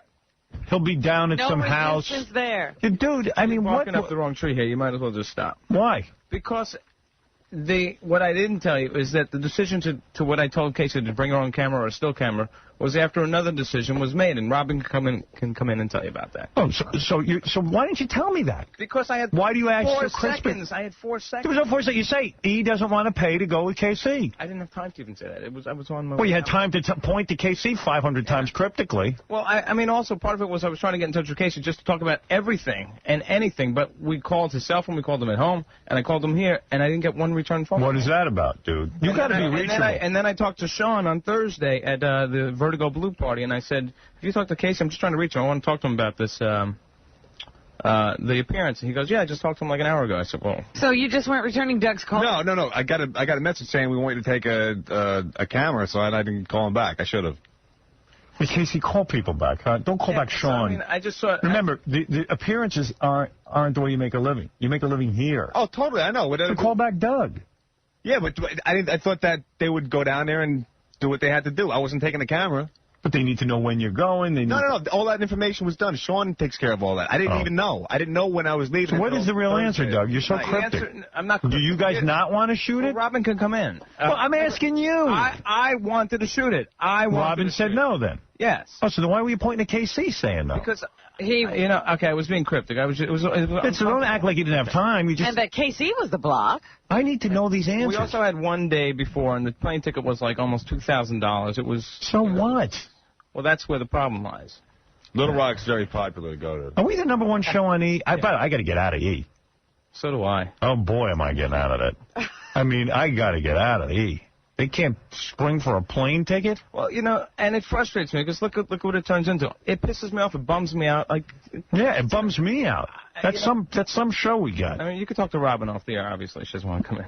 But what is it to talk about? It's money. It comes down to money, and it's all right. Well, it's not Robin's problem. Right, but I'll tell you what. Get a budget. But she's on. I'll tell you what. Same boat. She's. Mindy Herman, who was at E, essentially did something to my budget that completely crushed us. Yeah, and honestly, and now they got this guy. What's his name? Ted Harbert, who I went to college with. He's running E now. I received frantic phone call after frantic phone call. He needed to get in touch with me. He's a smart guy to get in touch with me because we are the #1 show there. Right. Got to talk to you. Got to talk to you. So did you talk to him? So I said, I won't be a dick. I'll call him back. I go, hey, congratulations on your job. He goes, Yeah. Hey, I guess it's great that we're going to be working together. I go, yeah. I said, I got to tell you, a couple of things went down here that haven't been great.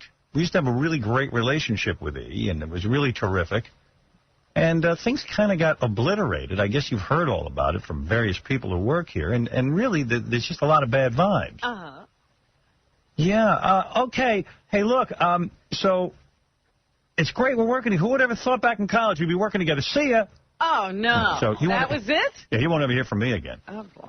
It's like, that's okay. Way to manage. Talk about anything? Well, obviously the guy's overwhelmed in his new job, and I understand that. I mean, I don't mean that in a negative way. I mean, it's a new job, and he's got to figure a lot of stuff out. But, I can't be ignored. I just can't get ratings for that company. And not get anything from them. And not have a budget. I'm not looking for money for myself.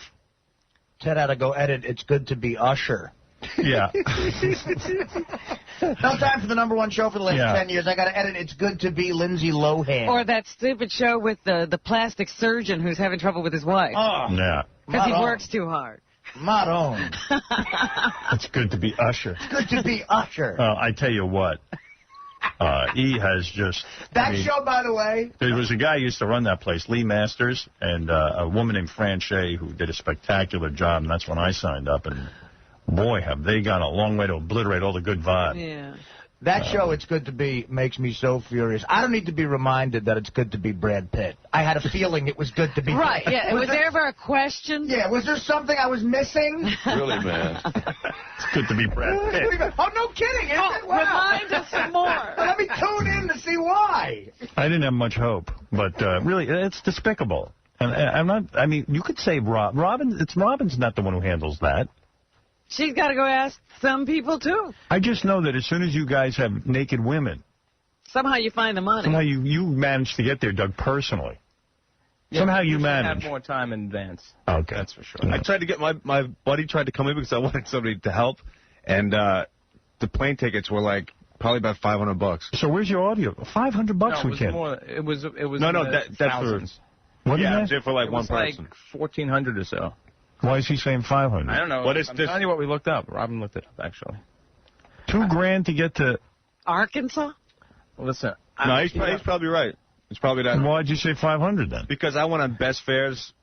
So why can't he go on Best Fares? I don't know. I don't know. I mean, why can't they? Maybe they got like I don't know. They get traded. I don't know what they do. Get a kid, an intern with a camera or something. I don't know. Get somebody. Hire a guy out in Arkansas. Yeah, call Arkansas. Don't they have people who we're not on down there. No, but he has TV crews. You call up, you go, hey, you got a TV crew that's free for the weekend. Hire a wedding photographer. Hey, Lester, there's an E channel on the phone. I mean, get I'm a guy working for A this weekend. Get a guy. I mean, be creative. A guy who shoots wedding videos. We got a videotape, Colored Midget, and some other guy. I'm not disagreeing with you. Do you ever think about that? Yes. Is there a service that tapes little black midgets and big dumb white guys? Who do you call for that? Yeah. I mean, let's get real. You know what? It's my fault. I Why? made a call not to shoot it. It was a big expense for Beetlejuice, and we have a lot of Beetlejuice footage. It was my fault. It was not Doug's fault. Well, I just think we should have been on that one. Okay, well, I apologize. That's my fault. Well, you're taking the rap, but it's the budget, isn't it? Well, you're taking the heat, but yeah, we don't I don't believe you for a minute. I mean, and I mean that in a good way. No, we just don't have the budget to go, to the moment's notice, go chase down different. I don't blame you. I blame Doug. Don't blame Doug. I'm blaming Doug. I'm holding Doug responsible. Doug wanted to go. Doug would have been there. Doug would have. I don't believe it. I told him. I don't blame you at all. He presented it the wrong way. I blame Doug. I'm like President Bush. Once I decide something, I don't flip-flop. That's it. Even if I'm wrong. I like that, Robin. Fool me once. Hey, some congressman came out and said that he can no longer sit quietly by that Republican guy. He feels the war in Iraq is wrong. Representative Doug Baruter, a 26-year member of the U.S. House of Representatives from southeastern Nebraska, has sent a 4-page letter to his constituents saying he has reconsidered his previous support for the U.S. invasion of Iraq. A Republican. Yeah, and concluded that the war was a disastrous mistake. Thank goodness. Somebody speaking their conscience. I've reached the conclusion, retrospectively, he writes now, that the inadequate intelligence and faulty conclusions are being revealed. That all things being considered, it was a mistake to launch that military action, especially without a broad and engaged international coalition. Broadly hinting that the Bush administration deliberately lied and supposed Iraqi weapons of mass destruction in collaboration between Saddam Hussein and al-Qaeda, the congressman adds, left unresolved for now is whether intelligence was intentionally misconstructed to justify military action. This is just the beginning. You're going to see more and more of this as this drags on. And like I said, there'll probably be some hearings and commissions called after they are, if they are reelected. But even if they aren't, there'll be commissions called and maybe some charges. And as we look more and more impotent, like when we're standing outside this, what's this city, Fallujah? Yeah, or whatever the job. The job, or hand job. I don't know what it is, but Bukkake. Dude, I mean, that's silly, though. I mean, it's easy for that guy to say now. I mean, well, he's saying, listen, instead of sitting there, like during Vietnam, a lot of guys who supported it in the beginning finally had to say it was wrong. Yeah, and it's not easy to come out when everybody's trying to paint the face that we did the right thing in your party and say, no, we were wrong. No, of course. It's like you go to the track. Democrats have all, voted for that budget to go and do this. What they're now saying is, maybe we didn't have to rush. Maybe we should have said, is there a coalition of countries behind this? Did we really need urgently to get into Iraq? Didn't we need to finish up the job in Afghanistan? Now we're kind of caught in between two places. And we got a huge mess to fix in Iraq. And now that we're there, leave it alone. And now that we're there, why are we impotent? I was watching a general saying, go in, we have gas. We could gas that whole town, put them all to sleep, and drag out all the enemy. Well, you have to think about this. We lost more people after hostilities were supposedly over, and we've lost even, and then the rate of deaths of American soldiers has gone up after they turned over power to this interim government. Everything we do, the soldiers, get hit worse. Tell me about Beetlejuice. I could go to the track, and I bet the 5-horse and the 3 wins. Well, yeah, I should have bet the 3-horse. No, come on, you got to be smart. Silly. We got to look at things in retrospect and say, okay, what's the right move? Okay, if this wasn't the right move, what is our exit policy? But there's nothing you can do about it now. Yeah, yes, sure, there there's is. plenty you can do about it. Sure there is. You can, first of all, you got an election coming up. You can decide, is your commander-in-chief being honest with you, or was it his agenda all along to get Saddam Hussein out of power? And has he blown his opportunity to bring other countries into this so we can have some help? Right. Is he the best guy for the job? That's the first. You've got to always look at what you've done. It's not a horse race, Dopey. You always got to look. Well, you don't have to call him names. Yeah, come on. Just because he's retarded. This show is not about name calling. All right, Casey. Right, it's wrong. Tell me about Beetlejuice. All right, what happened there? Okay. Yeah, no name calling. Go ahead. All right. So my flight out is Saturday morning. Saturday morning at 6 a.m. Where are your tapes? I'm getting to the story. Where are the tapes of your audio tapes? That's what I'm saying. Yeah. My tape player is in Arkansas. But why? I'll get to the end of it. Tell me, get to that part now. Where is it? Yeah, I mean, okay, why towards the end of the appearance. It's a disaster. He wouldn't fly the recorder back. No. Towards the end of the appearance, I let Beetlejuice take my recorder because he's using it to do his like karaoke, and I got a microphone, so he's got it, and he's running around. He loses the tape recorder, right? That I've been working on all week. Oh, great. Airport, airplane. Dude, but why give him your tape? Where's your tape? Because he's taping in case, I get another piece of tape. Why are you giving him your tape? No, I only had one cassette in there. It was still 20 left. The precious cassette of all your work.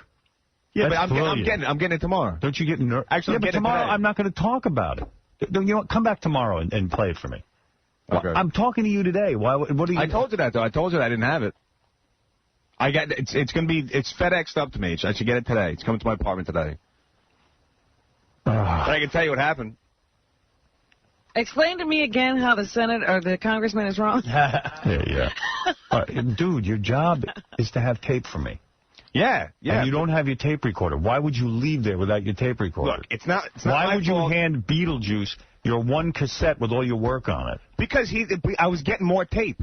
I had about 15 minutes. You got to be kidding me. Notice they sent you to take care of Beetlejuice. Beetlejuice is not responsible for anything. No, that's what my job is. You handed him your tape recorder tape. with your tape. Right. The tape. And I got plenty of tape left on there. It's unused. Right. Why wouldn't you say to yourself, I got to protect that tape? Something can go wrong with Beetlejuice. He could take this tape recorder and do something weird He could to drop it in water. You know, why would I want him? He could hit rewind and then record. No, he doesn't know how to press the buttons. That's exactly the point. He doesn't know how. No, I left it on. I said, all right, Beat, go do your thing. You know, he's out there doing his thing. All right. So tell me what happened. Okay. You went there. All right, so I get there, and he's still mad at me from the other day. Because, you know, he said, I'm not okay. So he shows up with a plastic bag with just a pair of underwear. No toothbrush, no deodorant, no nothing. And Sean was supposed to pack all that. I guess. It's a plastic, you know, when you go to, like, get food. It's, right. You know, supermarket. The supermarket bag. And what's in it? One pair of underwear? Pair of underwear. Right. So, we show up at the airport, and I'm a genius. I mean, there's this huge line out there, right? Right. So I take him to the front, and some people are yelling. I'm like, can't you say? I told people he had MS, so I got right to the front of the line. Look at his teeth. He has MS. So I got right to the front, and we didn't have to wait. Yeah. Went right to the front. You know, it's a couple like Stern fans in the back recognize him. You know, yelling at you're full of ass, whatever.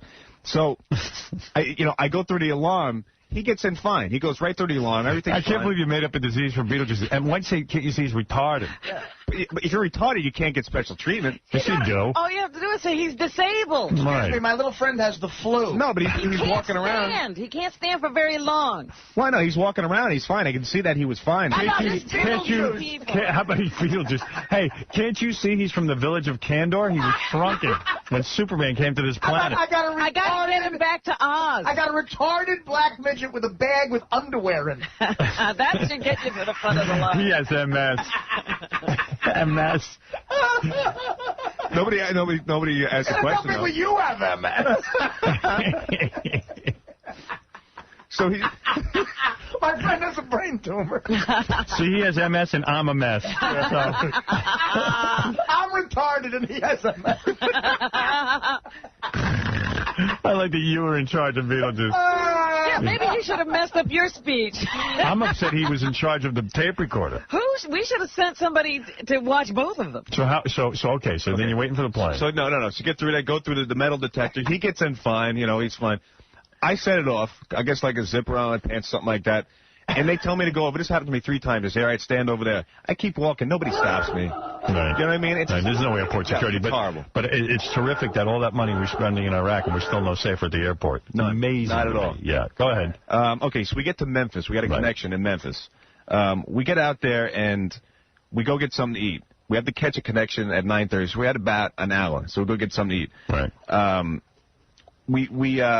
I'm talking on the phone, going to the exit where the plane is. I'm talking on the phone, and Beetle's right in back of me. So I'm just talking. All of a sudden, I look back. He's gone. Oh. Nowhere to be found. Of course he is. Oh, my God. He was like a little kid. I'm like, Beat, where you at, Beat? Oh. So throughout the whole thing, I check a separate wing. I check every single This is what Sean's nightmare is.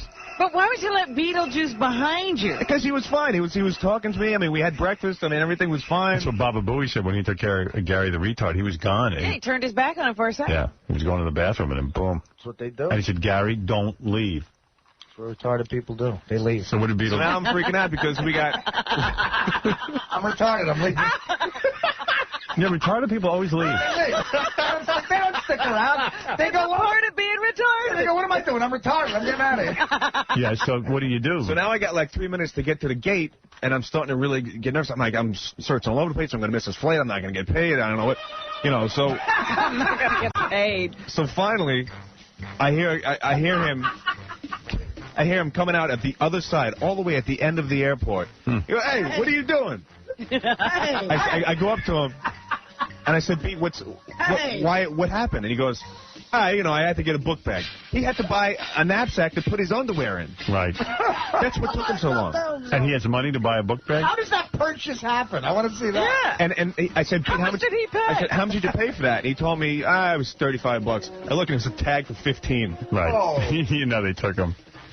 Who's the devil that saw him and said it's $15 and then took $35 off him? It might have been my cousin Anthony. Does Beetle have to just give you his money and you say, I didn't know you take it out? They gave me. He had a couple dollars on him. Right. Traveling money. Yeah, traveling money. So the worst part of this is that we have 5 hours in Memphis. Oh, a layover. To hang out with me and Beetle, just to hang. In the airport. In the airport. What a nightmare. 5 hours. What did you get paid for this? $1,500. Ay. That ain't bad. You should have doubled that. Okay, so we get back to the 5 hours. the bar restaurant, and he decides he wants to drink. Of course. So, all right, I'm like, all right, I'll have a beer with Beetle. What the hell am I gonna do in Memphis? People were cool, but and I go to use the bathroom. I come back, and he tells me he'd ordered me a hamburger. All right. So I'm waiting there, and then after about a half hour, I went up to the waitress and said, "Did he order me anything?" She goes, "No, he didn't order you anything." And if he did, I wouldn't pay attention. Ha got you. I would have bought one of those lockers and stuffed him in it, and in 5 hours returned and picked it up. That's funny. She would totally overpowered him. I would have mailed him to Little Rock. So we're sitting there, we're having a beer, and then he's cursing all the pilots and calling them, there's a quote, he's calling them niggers because they left without him. Right. But he's on the plane. Yeah. He said he kept making these pretend calls on his cell phone, which Sean gave him. It doesn't work. Right. But he pretends to talk on it, and he promised me that the plane was coming back to get us. Right. Because he knew the guys that were flying it. Right. He found, plenty of people to party with in Memphis. Right. Everybody loved him. Did people know him? Oh, yeah. Totally. So in other words, what you're saying is you missed the plane you were supposed to get on, and you wound up having to sit in the airport for 5 hours. 5 hours, yeah, at a bar. Look, At a it's restaurant. Webster. It's that feller Webster. Come here, you. Sit on my lap. Come here, buddy. Okay, so... Webster lost his teeth. Oh, and also another thing you should know is, like, when people ask him for pictures around there, I mean, you would think the guy was like Arnold Schwarzenegger walking through the airport. People want pictures of him, and he doesn't want it to be bothered. Right. He goes, I don't got time for this. I don't have time. You've got 5 hours. I don't have time. So we get to Arkansas. This is so good. And he doesn't sleep. Right. Like, I wanted to take a nap before we had to go to the gig. Are you in the same room? No. They got us 2 separate rooms. Oh, that's smart. Yeah, no, I was loving But, I mean, how can you keep your eye on him if you're not in the room with him? Well, he was next door. Yeah, but... He could get out. Would you lock him in his room? I told him to stay there. And he did? Well, no. He didn't. He would... I was laying down, I was trying to get a little nap in. He would call me probably every 5 minutes, tell me we got to go to the gig, which was not until 10 o'clock that night. Right. And it was probably, maybe about 5 or something like that. I said, Pete, we're just going to relax a little bit, I'm gonna inject heroin. You just relax. So I think that he came into my room later. See, I would have been a nervous wreck, like thinking, gee, he's in the other room. What's he doing? I couldn't have relaxed. I wouldn't have been able to sleep. Yeah, it was It's like leaving like a wild animal in a room by itself. Absolutely. Because I still think if I had to take a nap, I'd take it in the room with him, on the couch. I'd tie him to the bed and then take a nap. Hey, B, we're going to play a game. We're going to tie your feet to this bed. Who, me? I'm going to shove a sock in your mouth. When are you going to leave it long enough so if he has to go to the bathroom, he can get there? Hey, B, I'm going to lock you in the hotel safe. I'll be back for you in an hour. I'm going to take a nap. So far, no mistakes? I'm getting there. Oh, good. Accident. So... Oh, mistake. No, mistake. You're right. I'm sorry, yes. So after a while, I let him into my room. He comes in, and I just smell something that's god-awful. Oh, no. Does he not know how to use the toilet at all? I think he does, but I think he gets lazy. Maybe, or maybe he can't take himself. I don't know. Life's so exciting, it's hard to stop whatever he's doing. Maybe he's drinking a little bit. I don't know. Right. Look, it's happened to all of us. And was he ordering stuff in the room? No. He was. I guess because, I made couldn't figure out how to work the phone. Or maybe he was just on his play phone and he didn't realize. Right. I made sure that we ade a lot before we got back to the thing. And that was good, but now he's got the mistake. Beetlejuice was talking into the remote for the TV. I want to stay. Hey, by the way, your Playboy girl just showed up. Oh, really? Yeah, well, we got to wrap this story. Go ahead, yes. All right. Let me straighten up. So That's hot. We're at the gig. Mm-hmm. We do the thing, and people are loving him. There was a contest on stage. He did like karaoke for a while. Oh, and I had just found out I had to do half-hour stand-up. Wait a second. So he came in the room. Yeah, you said you smelled something. Yeah, smelled something in the room. Yeah. And, the car was downstairs. I mean, the guy from the club was coming to pick us up. So. Did you say the words to him? I didn't, I'll be honest with you, I didn't. I didn't want to because... I would have just said, did you have a mistake? I didn't want to put him in a pissy mood, because if he was, then it would have been even but no, harder. he's programmed to take his pants off and get in the shower. Right, it's like a robot. I mean, what do you have to do? No, but if he got mad at me, then... But then he's going to go to the gig all stinky. Yeah, so let somebody else clean him. So we were in the car, and I had the window open the whole way. Oh, no, you let him go to the gig that way? Hey, you should never have kids. Oh, my goodness. So he's just completely, he crapped his pants. Hey, beat. Wow, Casey, you're terrible. I said it to myself at home. I'm like, I will never have kids if this is the way it's like. I don't think it's this bad. At least it doesn't last forever. Okay, so then after the gig, we go to the promoter's house. We're going to get paid. We're going to get cash, right? So we get there, and... So is he still stinking? Yeah, he smelled, but you know what? He's gotten used to it. Yeah, I guess so. I mean... So, yeah, the mistake had not yet been corrected. No, I guess because we were in the car, and we were in my room, and it was in a confined space. Maybe it rolled out onto the floor. Oh. Yeah, that happened in Vegas. Remember, he rolled out. Yeah. So we get to the guy's house, and then... we get paid there and stuff like that, and the mistake dried up, I guess. That's a big mistake. It oxidized. Oh, my goodness. Yeah. And everybody had been drinking at the gig. The promoter was drinking. But did you do the thing with the 3 beers and then just give them, like, shots of club soda? I'm sure people were buying them drinks. But he was wasted. Oh, yeah. Yeah, he was hammered. So we get back to the promoter's house, and, everybody's been drinking, so we're going to wait for a cab. So the guy was totally cool. He's like, hey, I'm gonna hit the rack. I'm going to bed. I want you guys just, your cab's going to be here in a minute. He called the cab. He gave us money and everything. I go to the bathroom. I come back. There's porno on, and Pete is... Pleasuring himself? Yes. Oh! This is back at the hotel? No, this is at the guy's house on his couch. Oh, my God. The promoter. Yeah, the promoter. But there was nobody there except just me and him. So I look at him. And he's naked. No, he's got his pants just pulled down to his knees. And was mistake in his pants? I didn't look. He had a harvest moon? So he's got it down. I'm like, Pete, what do you... Stop, don't do that. He's like, oh, man, just... he pretended like he didn't have any shame. He didn't care that it was. I'm sure he doesn't. He pretended like he didn't have any shame. So now this is the next day now, because now we go back and we sleep. Hey. Right? The next day we take a share ride to the airport. The hotel gives you a share ride in a van, and you go in with other people. Did you ever clean up, Beetle? I think I cleaned. Probably showered. Did you put him in the shower? I didn't put him in the shower, no. Oh. You just left him in it. I don't blame you. Yeah, I can't do that. That's the way I would have handled They're the mistake. never sending you off with Beetle again. So is he still stinking? I mean, you had to take a whole plane ride and everything with him. Yeah, but I didn't mention this. When I first got there, I did it on the DL. I went to the person. I said, look, can I sit in the exit row, and can you put him a little bit further back? Subject him to someone else. Yeah, I didn't sit anywhere near him. Not at all. I didn't even sit near him. I could see him. Subject someone else to Beetlejuice. Well, I mean... Oh, my God. Can you imagine? It's not the duty. It's the breath. That's right. what it is. Yeah. That's the worst. But he must have made a duty at some point. Yes. Yeah. Hey, sure. So we take the... Did he bring back the same underwear that he took out with him? I don't know what he did with it, and I didn't ask. But he still had the book bag. Right. He had the book bag. And that he held on to. So we take the share ride to the airport, and we're in there with a couple, and they stop off first at this cancer place. Because they have cancer. A guy had this thing on, like one of the masks. Yeah. He had cancer. So I guess people are really nice down there. They make small talk. And after, he heard what the guy had cancer, Pete told him that he, too, had cancer, and that he got it from some bitch. That's what he said. Oh, no. And right in front of him, there was a husband and a wife there, and Pete's saying how he caught it through having sex. Some bitch. Okay, so we take the connection. We get to Detroit. Imagine when he went through security, Beetlejuice, and the security guy had to check the mistake bag.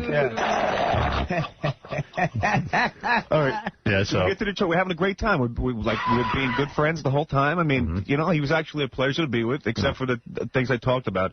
We're in Detroit, and our plane is late. It's delayed. Oh. He blames me. You don't know what you're doing. No, he got mad at me and told me he's taking a cab home. From Detroit. From Detroit.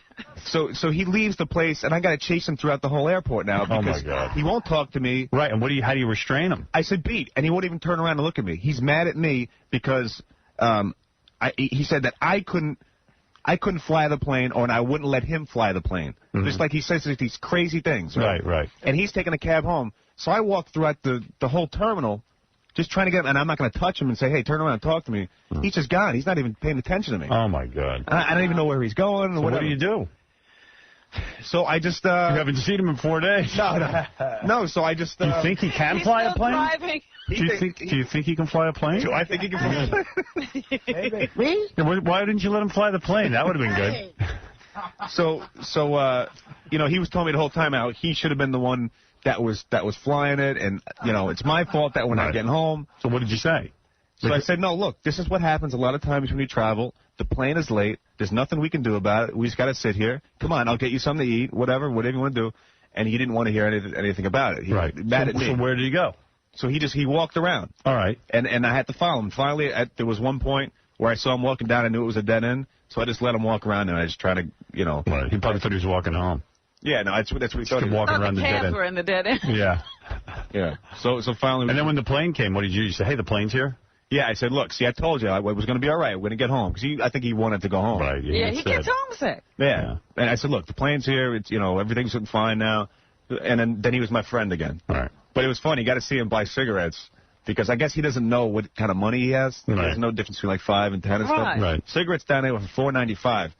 The clerk says $4.95. He puts down 2 5s. And the clerk gives him one back and asks for ID. So he takes out a 10 and gives it to him. He just doesn't know. Yeah, ignore my age. Yeah, but he asks him for ID. Yeah. He thinks he's a kid. Does the Beatle have ID? He does. Oh, he does? Yeah. But you know what? He was good company. Yeah. I was great. Besides those things, And that I you would didn't do want it to again. sit with him on the plane. He was great. My bulldog is better company. Oh, Jesus. I just can't figure out what you did with his fecal material. What did he do with it?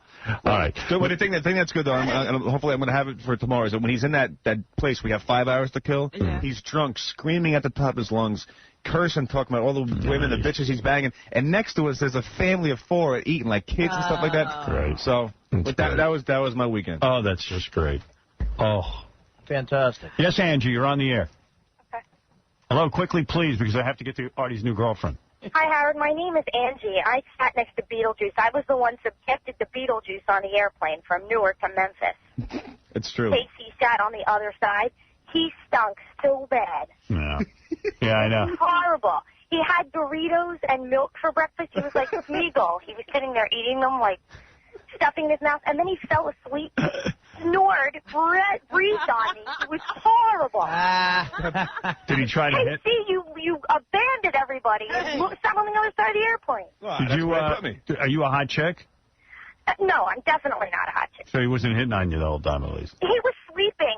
He kept falling into my seat. I kept having to poke him and say, dude, move over. Honey, if he was sitting next to me, I'd put him in a pet carrier. Yeah. You know what you need? You need a little harness and a leash for him. I know. Why not check him? Zola, you're on the air. Go ahead. Yeah, it's funny. When we were down in Vegas for your show, we went up to Beetlejuice's room. It was 311.5. They had the ceiling all lowered, and the toilet bowl was in the floor. It was amazing. So I went into the bathroom to check it out.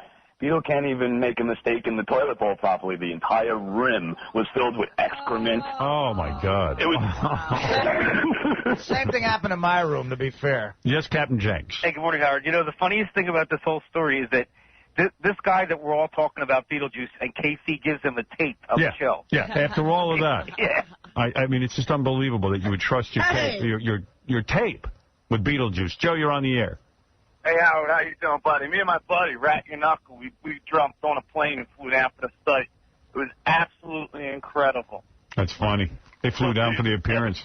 Oh, there was people that came all the way down from Memphis. Yeah, that's what he's saying. You know, Howard, the funny thing, we're all sitting in the office listening, is that Casey actually had the money in his hand to never have to do this ever again in his life. Right. Eat me. Well, that's the thing I want to talk about. I mean...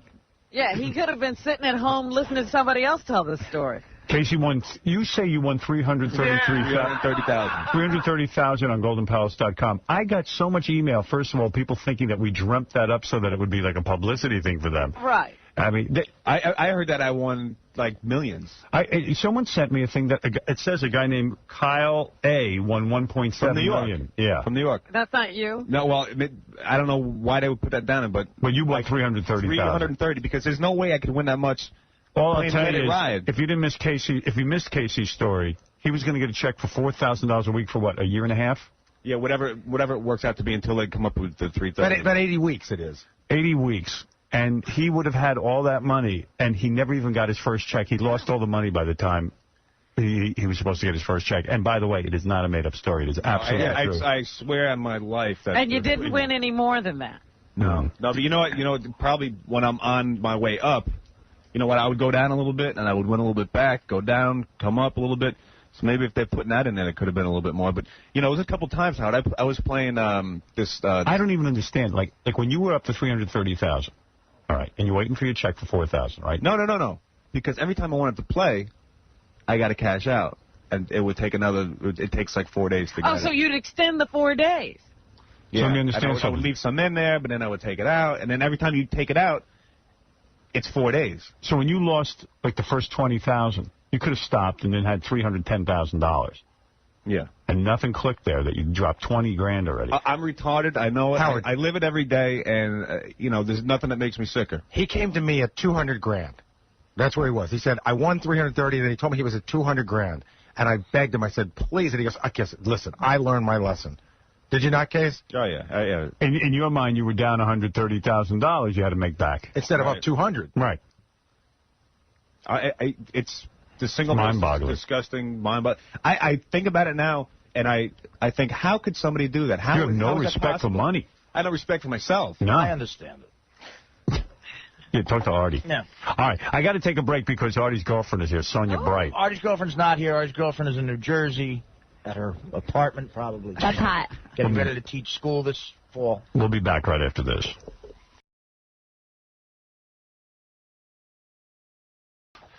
Hey, I just said to the guys, when is the last time I gave you the top 5 songs in the country? It's been a while. Well, it doesn't really matter because it seems like they never change. It's really dismal. Music's not that cool.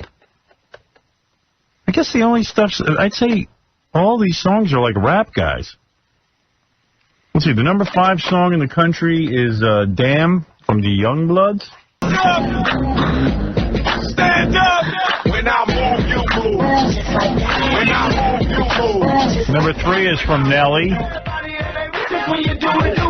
Shake Your Tail Feather. Wow. You know what I mean? Every song, I don't know, maybe it's just because I'm out of it, but everything sounds kind of similar. Horrible. Well, I wouldn't say horrible. It's a nice beat if you want to go to a club. How come a great song like Gay Photograph isn't up there? With the German homo.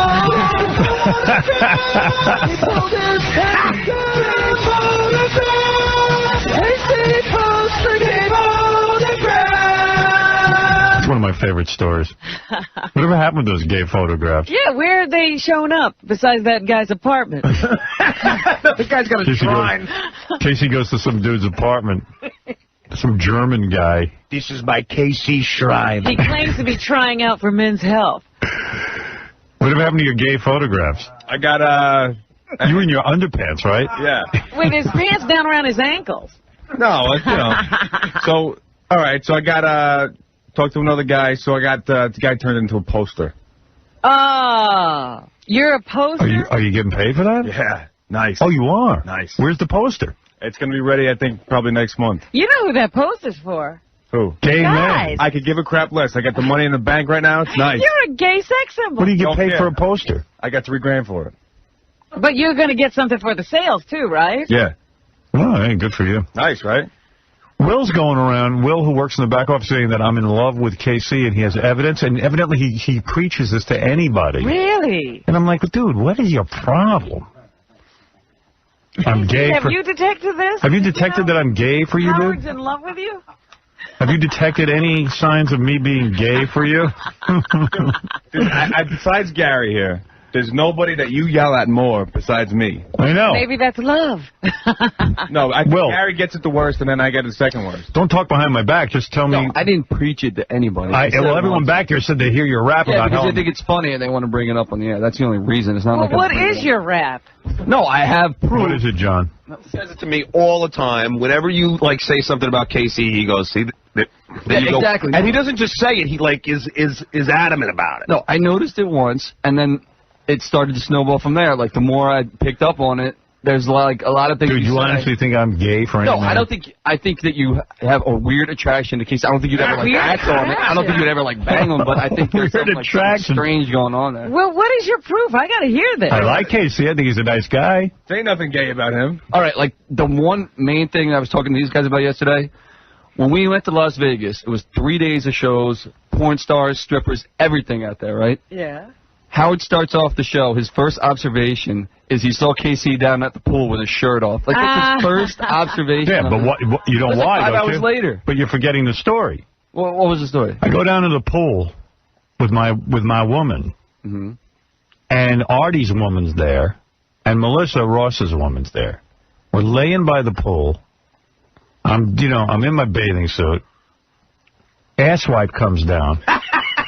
Mr. Muscles, pumped up from the gym, comes in, he rips off his shirt, he's laying there in his bathing suit, and all the women start giggling, talking to one another. And I'm sitting there going, hey, what's going on? We know that. No, you I was completely traumatized.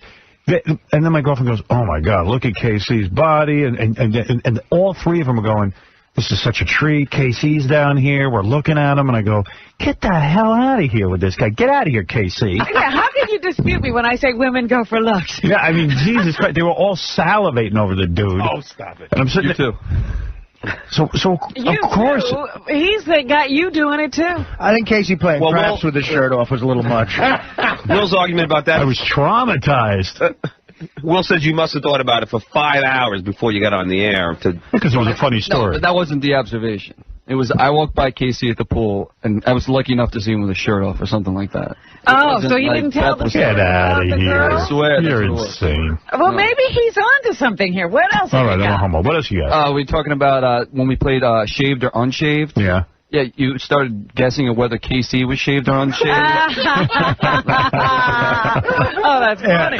And then even like well, yesterday, what was the answer? It was a big mystery. And then even yesterday, you when you're talking to Robin about like who she masturbates on the show, like you couldn't believe that she wouldn't pleasure herself to KC. Of course I don't. What you're thinking? Because that makes me gay. I know that KC, every female guest that comes here wants KC. So how could Robin not? And Robin has told me she thinks Casey's hot. I think he's very hot, but I know how disturbed he is, and it bothers me. Yeah, but you were like, you seemed bothered that she wouldn't pleasure. I seem bothered.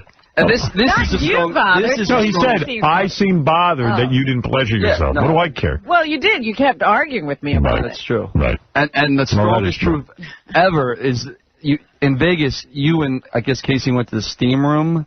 No. Argued whether he was wearing underpants or not in the steam room. Here's what happened. You should read the log. It's like disturbing. Wait a second. Can I say something? Can I say something in my defense? Yes. I go in for a steam in the gym. Yeah. Tom Chiasano was in the locker room. Me. And who was in the steam room with me? I forget. It was someone else. Ralph. Was it Ralph? No, it wasn't Ralph. It was somebody Vinny? else. Was it No. Gary? Gary takes Oh, I know. It was Joe. Joe. Joe the cop. Oh, okay. Joe the Yeah, Joe the cop. So me and Joe the cop go in the steam room, and we're sitting there in the steam. Who walks in? Casey. The dude walks in. He's got his underpants and a towel on. No, I swear, Howard, I swear to God. So I go, Casey, you're in a steam room. I didn't have my underpants. If I had a towel on, how You would I keep know a towel on. You don't take your underpants. If I had a towel on, how Well, would he you know I is had looking at underpants him on? awfully hard, isn't he, Will? I swear to God, I didn't have my underpants on. So Joe and I are laughing our ass off. Yeah. Oh, did I? To take his theme because I never did it before. That might be gay. I needed you. Come into the steam room with me, Casey. I have heard through the office, like, Casey has been, you know, Casey's known as the golden boy to you. Like, he could do no wrong. Who said that? Will said Have you ever heard him yell at me Casey, when I he yells at Gary, me, and Benji way more than he ever yells at me. You're afraid that Casey will go off. Because Will brought this up yesterday, right? We had this discussion off the air, and I said, this is funny. We should have this on the air. Yeah. And I said, listen, I always yell at Casey, but did you see, since he's been on his medication, did you see, I mean, the guy looked like he was going to kill someone. Oh, yeah. And 5 people came up to me and said, listen, you got to back off Casey. And I've backed off ever since. Oh, is that what it is? Because I've been very nice. I mean, yeah. I'm being nice because even like Dominic called me, everyone said, listen, this guy's going to snap. No, I'm not. So you got to back off and be nice to the guy. So I got lectured by 5 or 6 people that I better have some compassion. That's what happened, because when I was in here during a break, and Casey showed me some of his medication he was taking, and I was going to make a joke or something. Howard goes, John, this is serious. Yeah. Oh, absolutely. Don't There make were any a number jokes. of times This is not something to where kid around. Casey has screwed up, and Howard said, it's my fault, Casey. Don't worry about it. I don't want it to be serious. I want it to go back to the way it was. Dude, no way. No way. That was making you sick. We're trying to help. I agree with Howard. Since you've been on your medication, you've been hotter than ever. Dude, you don't want it back the way it was. All I know is I pointed out to you that I was not pleased with something you were doing. I forget what it was. And you snapped, dude. But I And every time you have even come... In fact, the other day, you said something, and he started screaming like a maniac. No, I didn't. It was no joke. One day because I was... Dude, you're crazy. No, I did it one day because I was completely right, and you guys wouldn't let me talk. Well, that's the point. The other day, you go, look... You know, and as soon as you go, look, I'm like, under the desk. No. Hey, look, dude, there's no doubt in my mind you could snap my neck in half. I don't need that. No, I like you people. It was never, I would never do anything bad. Thank you. I'm serious. But you like us now when everything's calm. When things get intense, you snap. We like you. I never thought of seriously harming anybody here. Okay. I wouldn't do that. And we wanted to stay there. I would. Dude, I like my job. Dude, I'm just keeping my distance. Yeah, but you thought of killing your family. Hey, take it easy, John. Yeah, it was just a thought. The people you love are the ones you want to kill. Stop. It's a thought. It's not. I don't want to. Hey, by the way. Stop it. Enough discussion about this. That's so weird. I can't believe it. I would never be afraid of Casey. He's not okay, he's not good. That's great, John. I'm a nice guy. Dude, the guy's got major problems. Yeah, who doesn't in this So you think he's beyond, like, even kidding around? Yeah. Dude, is that why you've been nice to me so often? Yeah. Really? Well, of course. What do you think? He's telling you that your mistakes are his fault? You think he's doing that? When do I do that for anyone else? Will's right. I give you special consideration. Like, so I'm like, Howard's been really nice to me. Like, because you go in, you go in phases. Like, you really you like somebody for a while, but then kind of we seem annoyed by dude. He's going to consistently like you. Dude, I like you. I like you when too. You're running through here with your machete, remember how nice I was to you. No, but do you guys feel that way, that Howard goes through, like, he likes you a lot a couple weeks, but then, he's annoyed by you? But you've been, I think he's always been really good to you. No, but he yells at me the most because... But that's weird that he thinks that you yell at him the most, because that's insane. No, not the most. Gary gets it the most. Gary gets it the most, but I'm pretty tough on Casey. But ever since he snapped and the family did the intervention on him, and then everyone kind of sat me down and said, listen, you got a problem on your hands with this guy. He said he's going through a rough time. He can't handle much. And I said, okay. No, but I don't want it to be like that. I don't want to... No, I know. We're waiting for you to get better. When you get better, I'll beat you up. Let the hammer down. Can I give you an example of that? Yeah. One day we were talking about Casey spelled lingerie wrong in a meeting, right?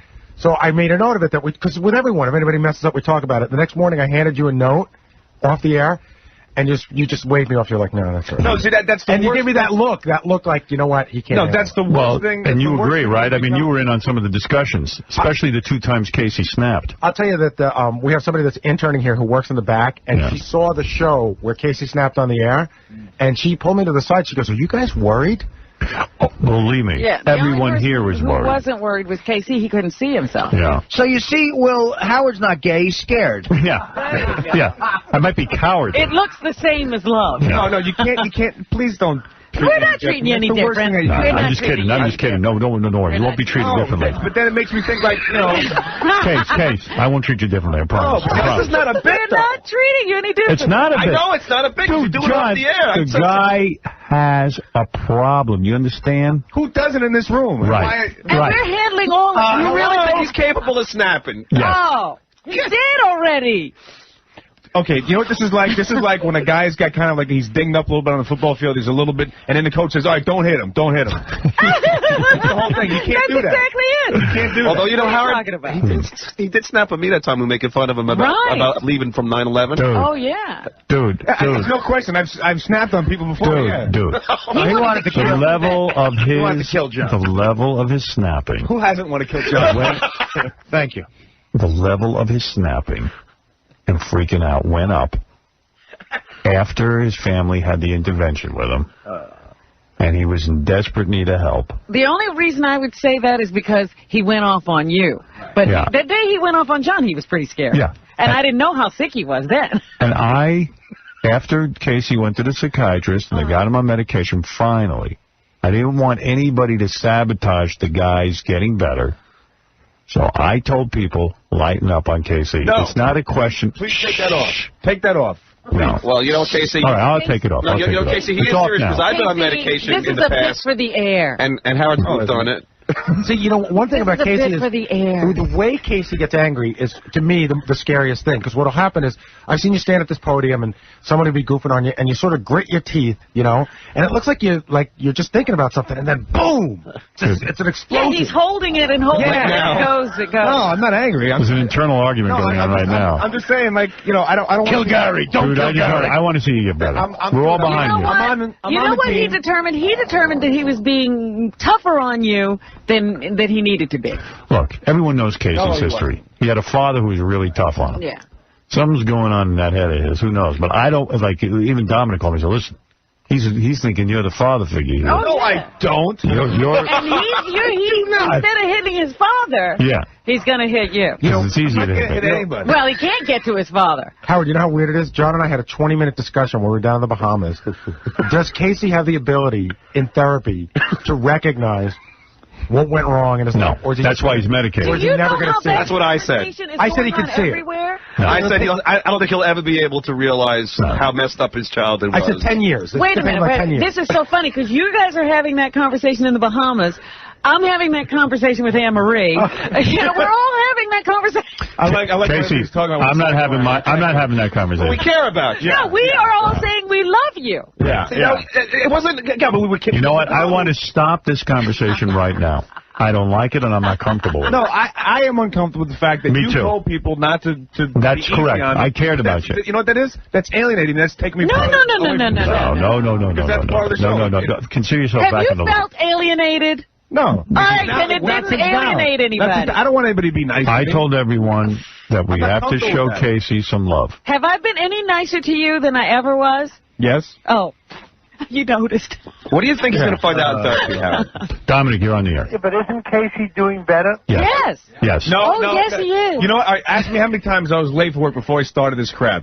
Well, that's not In 4 years. In 4 years. Once. In 4 years. Now, it happened like 3 or 4 times. Well, it's okay, though. Yeah, but that's till you get adjusted to the medication. But you're a lot calmer. You haven't killed anyone the whole week. We understand you're being late. I don't think you don't mind. Okay. Yeah, I don't mind if you're late. You're not afraid of being late now because you're banging the boss. That's right. You need to rest after you bang me. Now. I mean, of course you can be late now. Come on. Look, if you want to come in 11 o'clock, it's not the worst. You do what you want, man. It was funny, because he showed up late a few times now, and I nobody know. says anything Well, to him. you know, the other day, Howard's breakfast was late, which means Casey's not here. And Howard didn't say a word. No, I yelled at Gary. You didn't say a thing to I Casey. said, Gary, I go, look, take Casey off the breakfast detail, please. And he goes, if we do that, it could send him over the edge. And I said, you know what, you're right. Just leave him on and I'll just wait. But even Gary didn't say anything when he showed up. He said, I'm sorry, dude. I got to write. But that makes me more like as soon as I got up because I got a call at 6 in the morning. I got up and I started screaming, and I trashed my apartment because I was all pissed off. Better you do it then. And I slept through it. That's okay. Better you do it. I broke tables. I'll tell you, one of the funniest things I see every morning is Jason making that phone call. Right. I'm like, oh, God, it's time to wake up. Me and Jason. So what is it? I call him when I go to the deli, and he calls me. And since the medication, you've been sleeping late? The medication shouldn't make you sleep. It's actually supposed to keep you awake. No, what it does is I sleep. I have 4 alarms. I just bought 2 more. Now I get zonked. Well, and I can sleep through it. I think the medication makes you buy alarms. Hey, I don't want to get into a too weird an area, but did you lose money on the Yankee game last week? No way, dude. I quit gambling.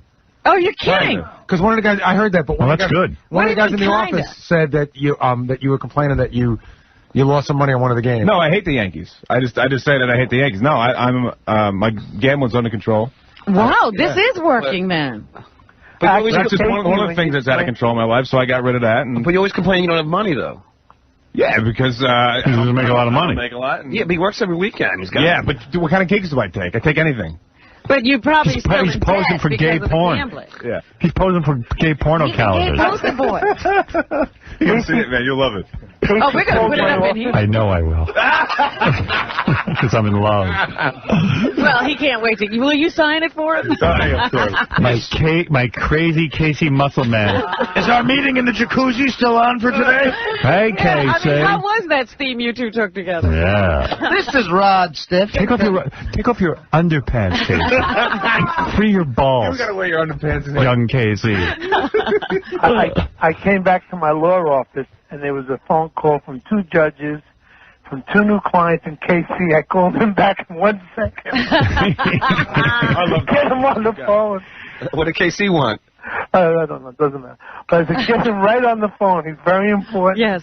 Return Casey's call. I know, because Casey asks me every day, you think I should be on this medication? And I went, yes. Just stick with it.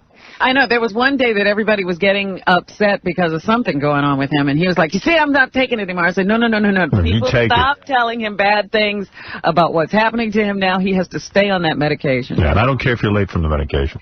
We don't care if, as long as the medication is helping you, Casey, we're with you. It's got to be. You're not gambling anymore.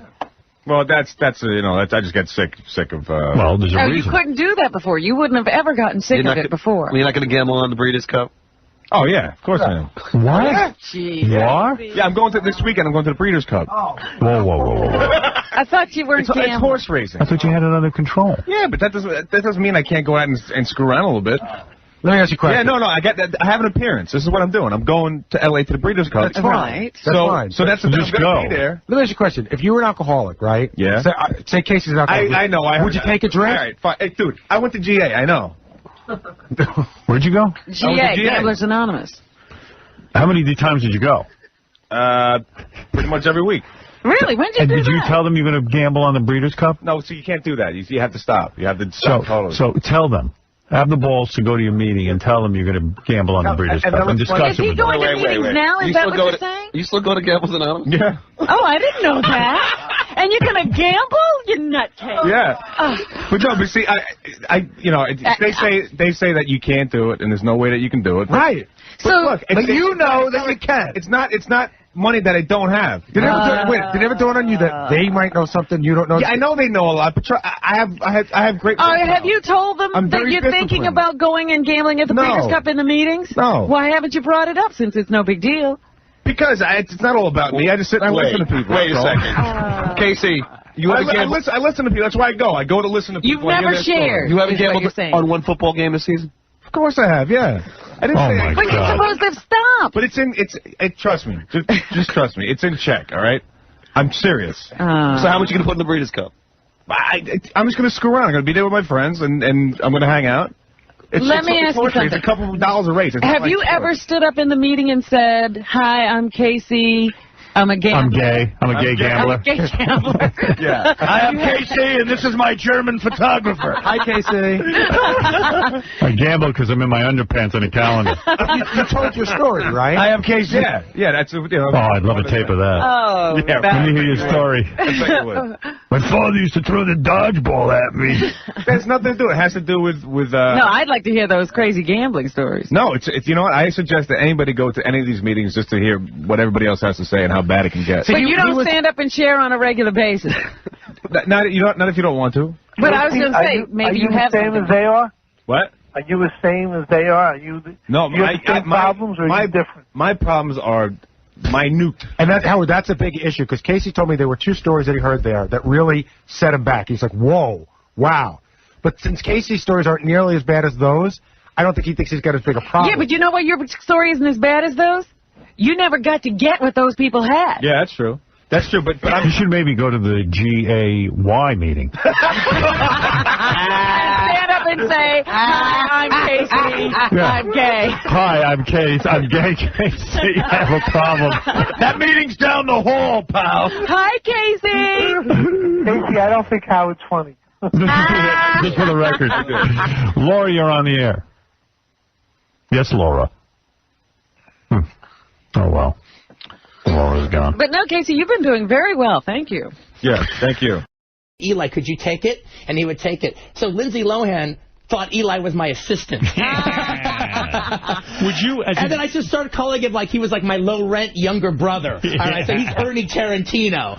Would you ever? You should introduce him as Ernie Tarantino. I did. We did for a long time. That was her thing. Hey, Ernie's here. Would you ever cast her in a movie? Now, you're a director. You have to have okay, maybe she's bankable, but she's, she has this unreliable reputation. You can't have nonsense on a film. Well, right? I can't have nonsense on this film, but but at the same time, if I worked with her, I'm sure she'd straighten up her act, or I wouldn't. But it's not even about that. I'm not even accusing her of anything. Well, I think she's a terrific actress. Right, she is. She's a good actress. Yeah. But you can't take a chance on some people. Don't understand that. If someone's a nudnik and is a pain in the ass on the set, and they're going to hold you up, it's hard enough to make a film. If I thought that was the case, yeah, then I wouldn't. I wouldn't work with somebody like that. But I don't think that's the case with her. Would you put her in one of your movies? Oh, I thought she was right in a heartbeat. I really think she's one of the best young actresses in America. Now, you say she's too young for you. What is your age limit on chicks? In other words, how young will you go at this point in your life? Would you date a 20-year-old right now? I would. She looks gorgeous. I wouldn't really feel comfortable, than with Thurman, the whole thing. Dating, Go ahead. like a girlfriend kind of thing. You don't date? I wouldn't. No, I just, look, a 20-year-old doesn't really have a life. I mean, understood. I've got a nice life. So if we're going to be together, you got to come with a life. All right. So how old? What's the minimum? Yeah, I guess 25, 26. 25, 26. Then they start to have a life. But by that time, they've got a life. That's right. I like that. I like that. I'm just close. All right. 20, absolutely not. What would be 25? I like what you're saying. Big fucking difference. Kill Bill McClanahan has a life. Strangely enough, there is a difference between 25 and 20. Did you hear what Artie said? Rue McClanahan has a life. You want someone with a life. She has a life, that's for sure. What is the age maximum? What is the oldest woman you've ever dated? Oh, that's a good question. That's right. Let's think. 26. It's funny. Then they have too much of a life at 27. You will never marry? Oh, no. The minute you say you never marry, that's like a year and a half later you get married. What is it, Gary? I saw Quentin interviewed on CBS Sunday Morning, and he said he's going to have kids when he's around 60. He thinks that's about the right time. Well, you might be right in the sense that you'll have lived a full life, and maybe you'll get everything out of you. That's very profound, Howard. That's exactly where I'm coming from. You don't usually agree with that, though, because of the age of the father. Yeah, but, here's the thing. Screw those kids. Yeah. No. There's a little bit of like that I was like, oh, man, I don't know if I'd like... It sounds cool being the young dad as opposed to being the old dad, but that's just ego. Kid doesn't give a damn. Well, you've often said that you would stop directing at around 60 because you don't want to be one of these guys who stays too long at the party and becomes irrelevant and too old. You want to be an elder statesman. I relate to that. And I think. But haven't you seen some directors who still have it going on? Damn few. But there are some. How old are you now? How old am I? I'm 45. I'm 55. Mm-hmm. And I kind of agree with Quentin on this. I really do. I feel like I see in radio guys stay too long at the party. It's kind of like you got to find your way out on top. In every field, you have to do that. I'm a student of directors' careers, and it's, There's a rare... So you're saying 60 is the cutoff? But Clint Eastwood is the exception, right? His last film was great. No, look, he's a terrific director, but the thing about it, again, I'm a writer. That can be my time to write novels. That's the time for me to write cinema books Do and something stuff like different. that. Exactly. Right. And I could actually, that could be the time to raise the kids and the family and all that stuff. To me, Kill Bill, one of your greatest films. We got to comment on David Carradine. Yeah. You were aware that he was into this weird, freaky thing sexually with tying up, wearing underwear, wigs. Comment on that. And have you ever tried that? Oh. I know autoerotic asphyxiation. You've never tried autoerotic asphyxiation? No, I've bullshit. Thought about it. I don't believe it. I thought about it. Yeah, actually, the thing about it, that was one of those things where I used to, like, teasingly bring it up with girls. All right? Like, being this naughty boy, bring it up, until a couple girls wanted to take me up on it. All right? Maybe not. What is scary about it? The fact that you're putting your complete faith in some chick who's going to tie you up and then choke you. Well, it's not so much time. It's not so much time. I'm like, I wouldn't do it by myself. Right. All right. But because auto basically means you're doing it by yourself. Exactly. If I was going to do it, it would be like a girl has a ribbon around my neck and she's just cutting it off. Right. Yeah, then it's not a situation. It's not like they strangle you so much that you die. The problem with autoerotic asphyxiation is you pass out. Yes. And once you pass out, you hang yourself. Right. All right. But you've never worn it. Were you shocked? I knew Carradine a little bit, not as well as you do, but I've spoken with him many times. Were you shocked when you heard that he was into this kind of thing? I think, actually, I don't know if that's the case. I mean, there's even talk that he was even murdered and everything. Right. So I don't know if that's the case. But, okay, just for the sake of this Howard Stern conversation, let's just say that was the case. Right. I think that's fucking badass, You man. do. He went out great as far as I'm concerned. Jerking off. Take it to the limit one more time. I feel completely differently than that. How you're found dead can be very embarrassing. You know, but you don't know. Yeah, but still. I mean, do you want your legacy? He was Kung Fu. He was Kill Bill. He was great. I love the idea he was sexual, and here it is. And what did you think? Carradine didn't live a life like anybody else, man. That's part of where I'm also coming from, in particular about David, is the fact that David lived 5 people's lives, man. What do you mean by that? Be specific. I mean, the thing is, that was a wild dude, man. And what was wild? What did he do that's... I want to be wild. Tell me what to do. What is so wild? I think he was one of the great... like mad geniuses of He didn't care Hollywood. about other people, did he? And he did it. Well, he just did his own thing. He was like a hippie. He was an artist. He lived Charles Dickens life. You're making me want to get wild. Hang me right now. I mean, just tie a rope around my neck. He went by his own rules. He did his own thing. He was a true artist bohemian. And that guy just really lived a life. No, he was wonderful. When you directed him, he knew his lines. Oh, yeah, no, he was great. He was great. So my feeling about him passing is it's horribly sad for the people who are going to miss him. It's horribly sad for me. It's horribly sad for his family. But as far as like going out with having lived a great life, man, he did it right. So you understand that's a fetish because you have a foot fetish, right? Admittedly. Do you really? Yes. I never said I had a foot fetish. You do. I never said You concentrate on feet. I admire feet. I admire legs. I admire ass. I'm a lower track man. All right, I like the lower track. when you're with a girl, do you lick toes? I ain't going to talk about stuff This is about foot thing. I'm not asking specific. Talk to Rosie Perez about this stuff. What do you mean? Why Rosie Perez? Well, remember, she likes your feet. That shows what a foot fetish she has. I forgot about that. But do you have a foot fetish sexually? I mean, are you into women's feet? I like feet. I like legs. Is that why you dated Kathy Griffin? Does she have pretty feet? No, she doesn't. She does not have pretty feet. Well, she doesn't have pretty feet, but I wouldn't brag about them. Who has the nicest feet in Hollywood? That you've seen. Personally, Lindsay Lohan? A set of feet that impressed you. Brad Pitt, Angelina Jolie, who? I understand he has no hair on his toes. David Carradine's feet. I wonder if David Carradine took it so far that he painted his toenails and wore pretty shoes and the whole thing. I don't know. I don't even know anything about that stuff. All right, I just but if that were the way that he went out, I actually just think that's just rock and roll the way he lived. You're willing to buy that he was investigating Chinese? I don't know. Gangs. I don't know. I don't know nothing about it. I mean, there's even talk that he was actually murdered because his hands were tied behind his back. All right, so I don't know. How do you want to go out? How do you want to be? Do you want to be in bed with a woman when you die? The old John Garfield way, dying while you're fucking. Rockefeller did it. I mean, come and go at the same time. If Carradine went as a cool way, what is the coolest way to go for Quentin Tarantino? Well, I have to say, I really dig the idea of living to be 100. You like it? Yeah, I like that idea. I mean, if I go out after I've done what I want to do, then that's all good, too. But I actually like the idea of living to be 100. Will you ever do one of these movies, like a superhero movie, because now that's the rage? Are you a comic book fan? Yeah, I am. Me too. Comic book fan. Why won't you do one of those kind of films? I bet you have an interesting take. I mean, it is kind of weird, because it's like, if you were to ask me back in the days I worked at the video store, we always wanted to see comic book movies, and they didn't make them, or they made them screwed up. Right.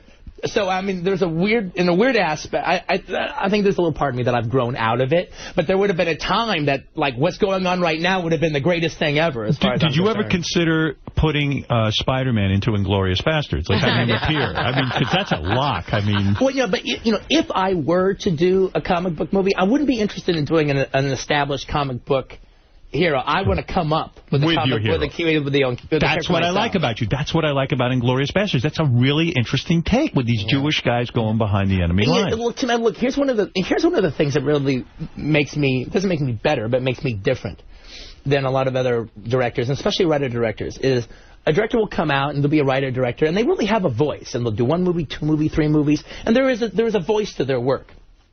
But you know what? It's hard to face that blank page every single project. It is. You are starting from scratch all over again. Everything you did means nothing now. And you know what? You don't make that many movies. And don't you think... Yeah, it's like rock stars. They only have so many songs in them. Yeah. Don't you think, though, that in a way it's like unbelievable when you look at some of the crap movies that come out? Because here you are, you're sitting... It's almost like you come up with a good pitch. It's like... Jews behind enemy lines in World War II. Isn't that enough, almost? Yeah, well, there also is the thing of, like, we're taking it around Hollywood, and everyone's liking it, okay? Very Jewish town. Go figure. Yeah. Come in, talk about it. Talk about the movie. We love this Can you movie. get away, because you're in show business and you're a famous director, can you get away with behavior that other people can't? For example, I heard on a set you were working with Fergie, the singer, and you bit her ass in order to get her to react to something? You actually bit her on the ass? I'd like to do that. Yeah, well, she was being eaten by zombies. Right. So in the scene. So I was like a zombie in the scene, so I bit her ass. That's what's happening. But you didn't bite any of the male actors. You bit Fergie. Well, I didn't have a scene as a zombie eating male actor. You didn't bite Travolta's ass in Pulp Fiction. I wasn't a zombie. You would have if you had been a zombie in that. Listen to me. You've done it again. You have made a film that's great. I appreciate it, mate. I'm not bullshitting you. I know. You wouldn't. I bullshit many people who come in here. But you, I'm afraid of. You got an IQ of 160. You probably see through it. Did you have a favorite scene in the movie? I had a couple. I love this whole scene of the when they're in the bar. Oh, yeah, the tavern. The tavern. Yeah. And I love I don't want to give away anything about the ending, but the movie theater at the end. Hieronymus Bosch. Fantastic. And I told you I love the scene where the Jews... it's a great movie, and I recommend it to everyone. You walked out of Natural Born Killers. You wrote Natural Born Killers. Yeah. But you didn't like what he did with it? Oliver Stone directed it. Did you hate what Oliver Stone did with your movie? Well, I've never seen it from beginning to end. Why? Oh, well, because he rewrote the script, and like you just can't do that to me. I got really You got upset. Off. Yeah, I got and you had no idea until you went to the screening of it. Well, no. I knew. All right, I didn't go to a screening. The thing about it was I said, I'm never going to see this damn thing. I'm not going to see it. And then I was hanging out with Juliette Lewis, and we decided, let's go see it. Right. And I don't think she had seen it, actually. So we just went to the movie theaters and paid to see it. And the reason you know about it is because we're watching the movie. We're 20 minutes into it. I'm getting pissed off. And she goes, let's just get the fuck out of here. Really? She got pissed off. And people heard it. And I got pissed off. And then she almost, but I was prepared to watch it.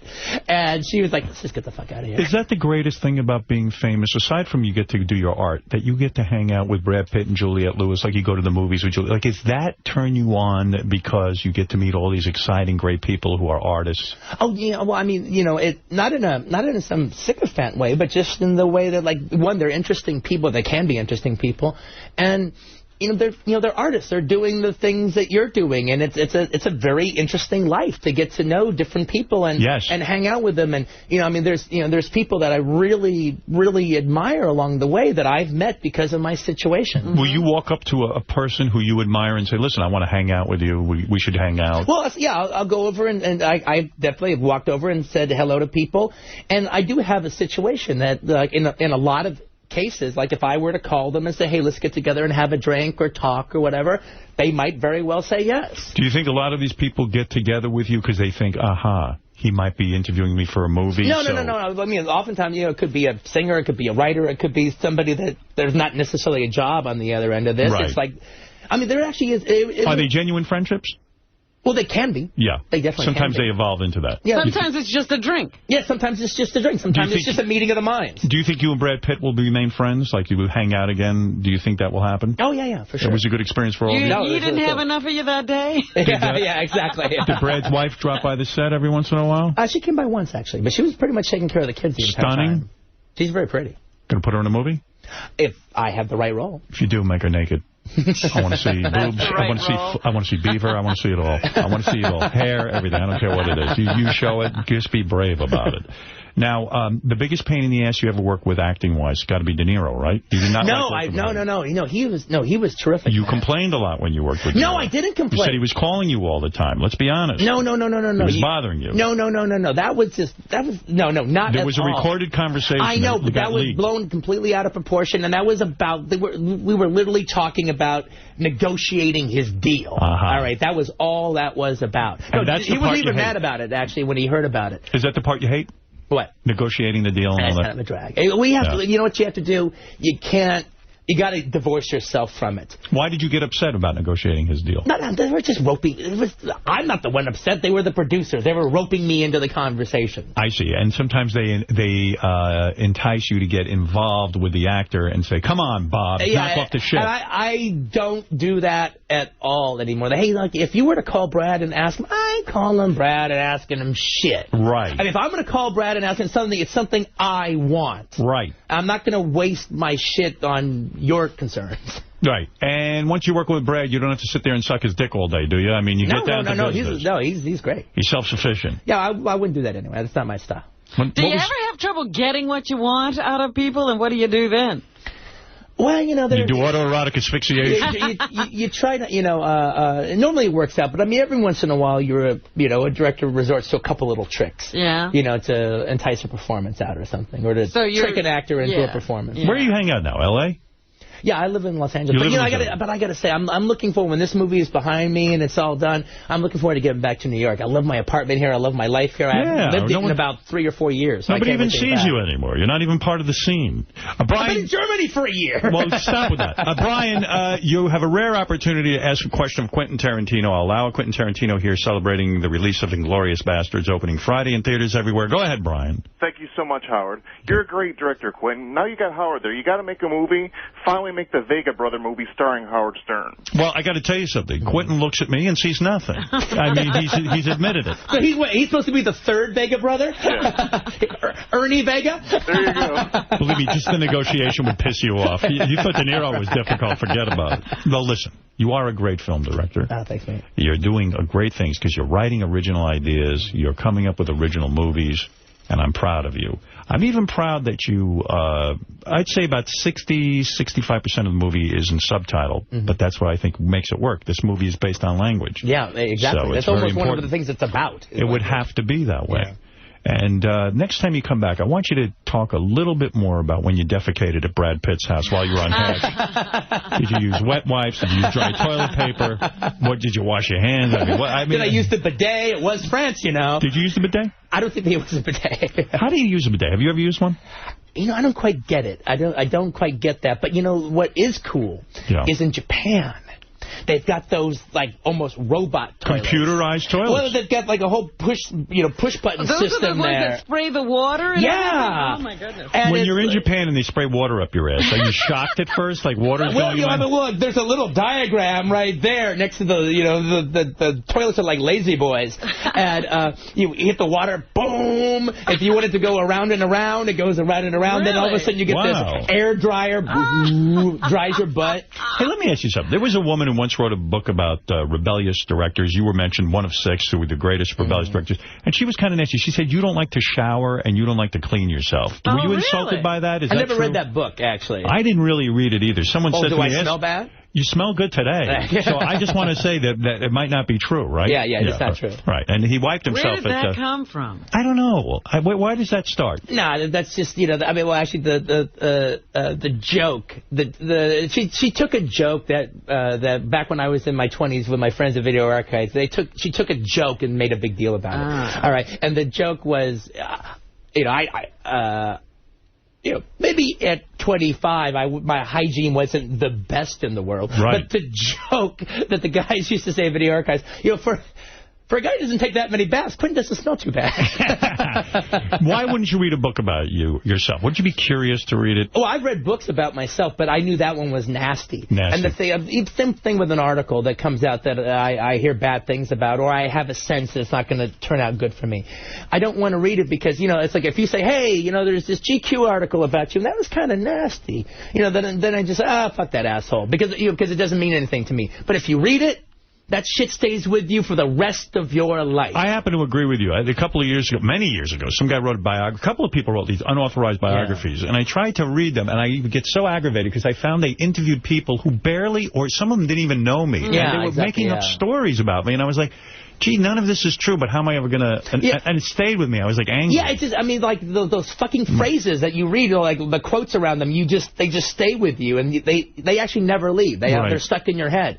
If you don't read it yourself, then it's just, fucking asshole, forget about it, who cares? But when you read it, you give it this permission to be inside you. When you're working on a film and you're living in Germany for a year, did the Germans get upset that you're making a Nazi film? No. As a matter of fact, it's the exact opposite. I mean, I almost feel like I'm an ambassador to Germany now because people say, having seen the movie, think, wow, I wonder what the Germans think about this. Yeah. You got to imagine something. With a possible exception of Jews, if there's anybody that has bringing down the Third Reich fantasies, it's the last few generations of Germans. Right. They're pissed. Yeah. So it's a good life. You're not afraid to fly to all these different places and live there and all that? You're not No, actually, I think that's one of the great things about my life is that I get to, like, in the case of Kill Bill, I got to live in Beijing for 6 months. You like that? You like experiencing different cultures? Yeah, Doesn't scare you? No, not at all. Being outside of America doesn't scare you? No, not at all. I look at it as one of the fortunate things about my life. I get to know friends, and now whenever I go to Germany, I have a whole bunch of friends there now. Scares I know the hell different out of me. bars and clubs and restaurants. Really? Yeah. Scares How are me. you flying? Commercial or you go private? No, almost always commercial. Yeah? Really? Yeah. I bet you the Weinsteins would send you on a plane somewhere. But I don't like to hit them up for something like that unless it really is a big deal. But first class is pretty great. One last question from Mary Ann from Brooklyn. I'll let you out of here. Howard, thank God you picked up Quentin. My husband is a super fan. I'm going to be calm. I'm going to ask... Quickly, what is the question, Mary Ann? You have to be totally out there to be a good actor. When are you going to have Uma Thurman again, and you and King of All Blacks could have a foot fetish showdown? Do you have to be crazy to be a good actor, in a sense? What is your opinion on that? No, actually, you have to be imaginative, all right? And actually, if you're going to work with me, you have to be smart. I can't work with dumb actors. So have you worked with dumb actors? From time to time. Who is the dumbest actor you work with? None of the famous people. Well, what does it mean to be a dumb actor? In other words, you go, hey, man, this is what we're trying to do, and then they just... No, it's just my material's pretty deep, actually, and unless you're smart enough to get it, then you're just not going to get it. I've actually had my stuff is pretty funny, but the jokes don't have quotes around them. Mm-hmm. And I've actually had a situation where, like, actors will come in and do the auditions, and when the scene's over, I go, you didn't sell any of my jokes. And they go, what jokes? Right. I thought this was a serious piece. You know what? Quentin has said to me, I can't put you in one of my movies. You're not smart enough to get it. And I understand that. You're pretty fucking quick, man. I don't get it. You don't need any fucking stroking as far as that's concerned. Come on. All right, Quentin Tarantino. Are you dating anyone now, or are you single? Well, hopefully I'll be dating somebody now I got my life back again. We'll see. So you don't have a girlfriend? No, not right now. Nobody in Germany tickled your feathers. I hung out with a couple of people, but as far as like really having a relationship... you ever go to a hooker? It was too... Like when I was a when you were a kid? Yeah. But not now? No. Like you went in Germany, you say, hey, listen, I just need a hand job. And you don't pay for it? I don't pay for it. Why did you say, I don't pay for pussy? Yeah, what was that voice? What is that voice you're putting on? Who is that? That's the incredulous I don't pay for pussy voice. Wait a second. Let's say you're in Germany, you haven't had a woman in 2 months, you go to one of these places. I don't pay for pussy. You just won't do it. I don't blame you. You don't need to. Look, you've covered a lot of ground. I'll give you a break and let you out of here. What are you doing the rest of the day? You got a whole agenda? Oh, man, today is the day. Today's the promotion day. Yeah, I mean, it's I've got... This is not optimal, all right? And it just worked out this way, even though we tried to not have it be that way. I'm actually doing Letterman in the afternoon, and then I do Charlie Rose after that. You try not to do these two opposite shows going on. I'm sure I'm going to tell some bullshit Hollywood anecdote on Charlie Rose and talk about health care on fucking David Letterman. Get them all wrong. Yeah. Did Letterman, do you do a pre-interview and all that kind of stuff? I haven't done that. Yeah, I don't think so. I don't think I'm going to end up doing one. Do you feel pressure when you do these interviews? Like you have to be special and full of, I don't know. What are you going to wear? Letterman is, Letterman's sort of like the elder statesman. Right. So it's like, it's a different situation with him. Like in the case of like Conan or Jimmy Kimmel, it's like, when I go on those shows, in particular Conan and Jimmy Kimmel, it's like I don't go on as a boring director. It's like I'm a comedian, you know. We know each other. We like each other. We'll set each other up for jokes and stuff. But on Letterman, it's like he's the guy. Right. You know, a little more pressure. You're kind of the straight man. Yeah, right. It's a different kind of role. Yeah. You do Leno? Would you ever go on his... Leno was the first guy to ever bring me on television. You think he will succeed at 10 o'clock? I say no. Be honest. Do you think it's going to work? Oh, I do think it's going to work. You do? Yeah. I mean, I don't know exactly what it's going to be. That's actually the interesting part of it. It's going to be the Tonight Show at 10 o'clock. I don't know. I don't know what it's going to be. It will not work. All right, listen. Well, is Brad Pitt doing anything today? Now, where is this Brad Pitt? Let me get a hold of him. Okay. I want to find out about this hash. When I heard you were talking to you, were like, I wonder why he's not on the show. Oh, I wonder why he's not on the show. I loved going to your show, except for the couple of times I'm actually in a celebrity couple. Then I don't want to go near your show.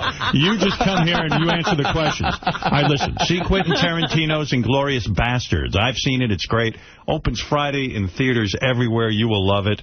And you will have fun. You will see Jews beating up Germans, scalping Germans, hitting Germans in the head with baseball bats, shooting Germans, blowing Germans up. Scalps? Maybe I have to wait. Oh, they collect them. They collect them. Yeah, every man in Brad Pitt's unit owes him 100 scalps. Ah. Yeah, it's good. It's really a lot of fun, and you're a lot of fun. Oh, thanks, mate. And we'll get together. We'll drink some rosé. We'll smoke some hash, and you're going to tell me all the chicks you're banging, and then I'll come here and report to Robin. Okay. I'm just trying to imagine the kind of hash Brad Pitt gets. It must be the best on the planet. I mean, it must be insane. Forget about it. Oh, my God. He ain't getting shitty hash. Brad Pitt don't smoke shit hash. A big brick of it. You know, Irish don't drink shit Guinness. Brad Pitt don't smoke shit hash. A big brick of it, huh? Yeah. But what does he do with the kids while he's smoking? Well, they were asleep. They were asleep. Oh, you wait till later. In That's good parenting. That's hash time. That's right. I need a little hash time for myself. Right. That's okay. You put the kids to bed, you have a little cash. That's it. You got 8 kids of every race. AKA me time. I mean, Shiloh's not old enough to have the hash? All right, listen. You've said it all. You've said a lot. In fact, who knows what you said? And we'll read about it tomorrow. Yeah, tomorrow we'll see whatever you said wrong. There could be some lawsuits. That's right. Listen, see Quentin Tarantino, Inglourious Bastards. Go see it. Check it out. I think you'll really love it. And we'll be back right after these words. Thanks, Quentin. Right on. So, hey, I was just curious. They were taking a poll before you guys went down. Who made the biggest ass of themselves at the wedding? Well, I'm going to answer that question. You know, I wasn't there when this went down, but I'm hearing that it was Ronnie, the limo driver, to the point that people are saying I got to really sit him down and talk to him. Because Ronnie has lost his mind, evidently. And the story I heard Somebody told me they could have predicted this at the pool that afternoon. I did. Yeah, and that was you. I know I was mentioning to somebody, and the words that he used on stage the night were the very words that I said, but I was making a joke, not realizing how true it would be. Well, here's what happened. I wasn't there, but what I heard was that at Bubba's wedding, Ronnie, who now really has been a part of the Scores lifestyle, thinks he's Hugh Hefner. Right. And a real ladies' man. He doesn't and understand. every lady is that kind of girl. Yeah, right. Like, now when he sees a girl, it's like, you know, show me your tits and suck my cock. You know, he's out of his mind. So anyway, Ronnie is now, you know, Scores man. And he's become like a personality, but it's a vomit personality. You know, he's got a bad personality. He doesn't know it. Like, he thinks he's fun.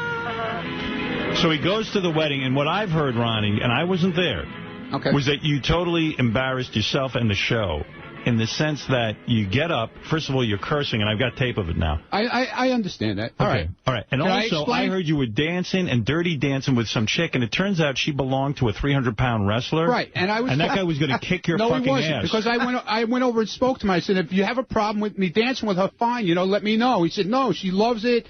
I'm not dancing. Go ahead and have a good time. Nobody was on the dance floor. What did you do that everyone said you were a complete asshole? All right. So first of all, I'm not going to say who helped me with it, okay? Let them man up and come up. It was one of Bubba's people. I'm not going to say who it was. I had too much to drink. I admit it. I was drinking. Something? Wait. Why can't you just have like a couple of drinks? I was fine. If you saw me the whole weekend, I was mellow. Everybody's saying me, what's wrong with you? You're not the normal Ronnie, the whole thing. Good. And I was good. You saw me the whole weekend. I was quiet. I was minding my own business. I went out on the Wave Runners, had a good time, sat at the bar, the whole thing.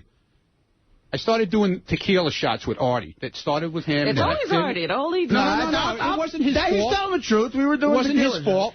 So what did you do? Okay, so I was drinking tequila shots with Artie. And tell the truth, because evidently I'm getting a note here. They have a video of it. It's going to be part of the Howard TV thing. I'm telling you the truth. All right. Okay? Yeah.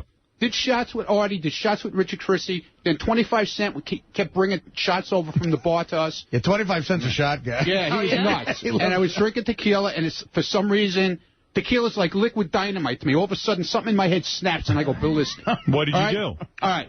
Did you dirty dance with that chick? I go over to one of Bubba's people. I'm not going to mention the name because they better man up if they have any balls. Why do they have to man up? What did they do? I'm admitting I did the wrong thing, okay? What did they help you do? I went to him and I said, do you think I should do this? He goes, oh, man, this is the greatest thing. You should definitely go up there. He took me to the microphone and got me the microphone from the guy and handed it to me, and then I did my let's fuck some whores thing. Yeah, well, let me tell you something. Okay? You're at a guy's wedding. There are older people there. There are children there. I asked if the kid... No, I asked... You could ask this person. I asked if the kids were gone, and I asked if the parents were gone. He said, yeah, everybody's gone. Everyone's gone. It was later on in the night. You were gone, or everybody was gone. It was later on. Ronnie, what is with this let's fuck some whores? No one knows that's your catchphrase. It was a joke. It was a joke. But Ronnie, I got to explain to you something. Nobody knows that's your catchphrase. Who does he think he is? Like Ronnie Dangerfield? He has a you know what, catchphrase. Robin, I was having a good time, okay? Why was it so important for you to say, let's fuck some horse? Because you know, I'll tell you why. Because you really have nothing to say.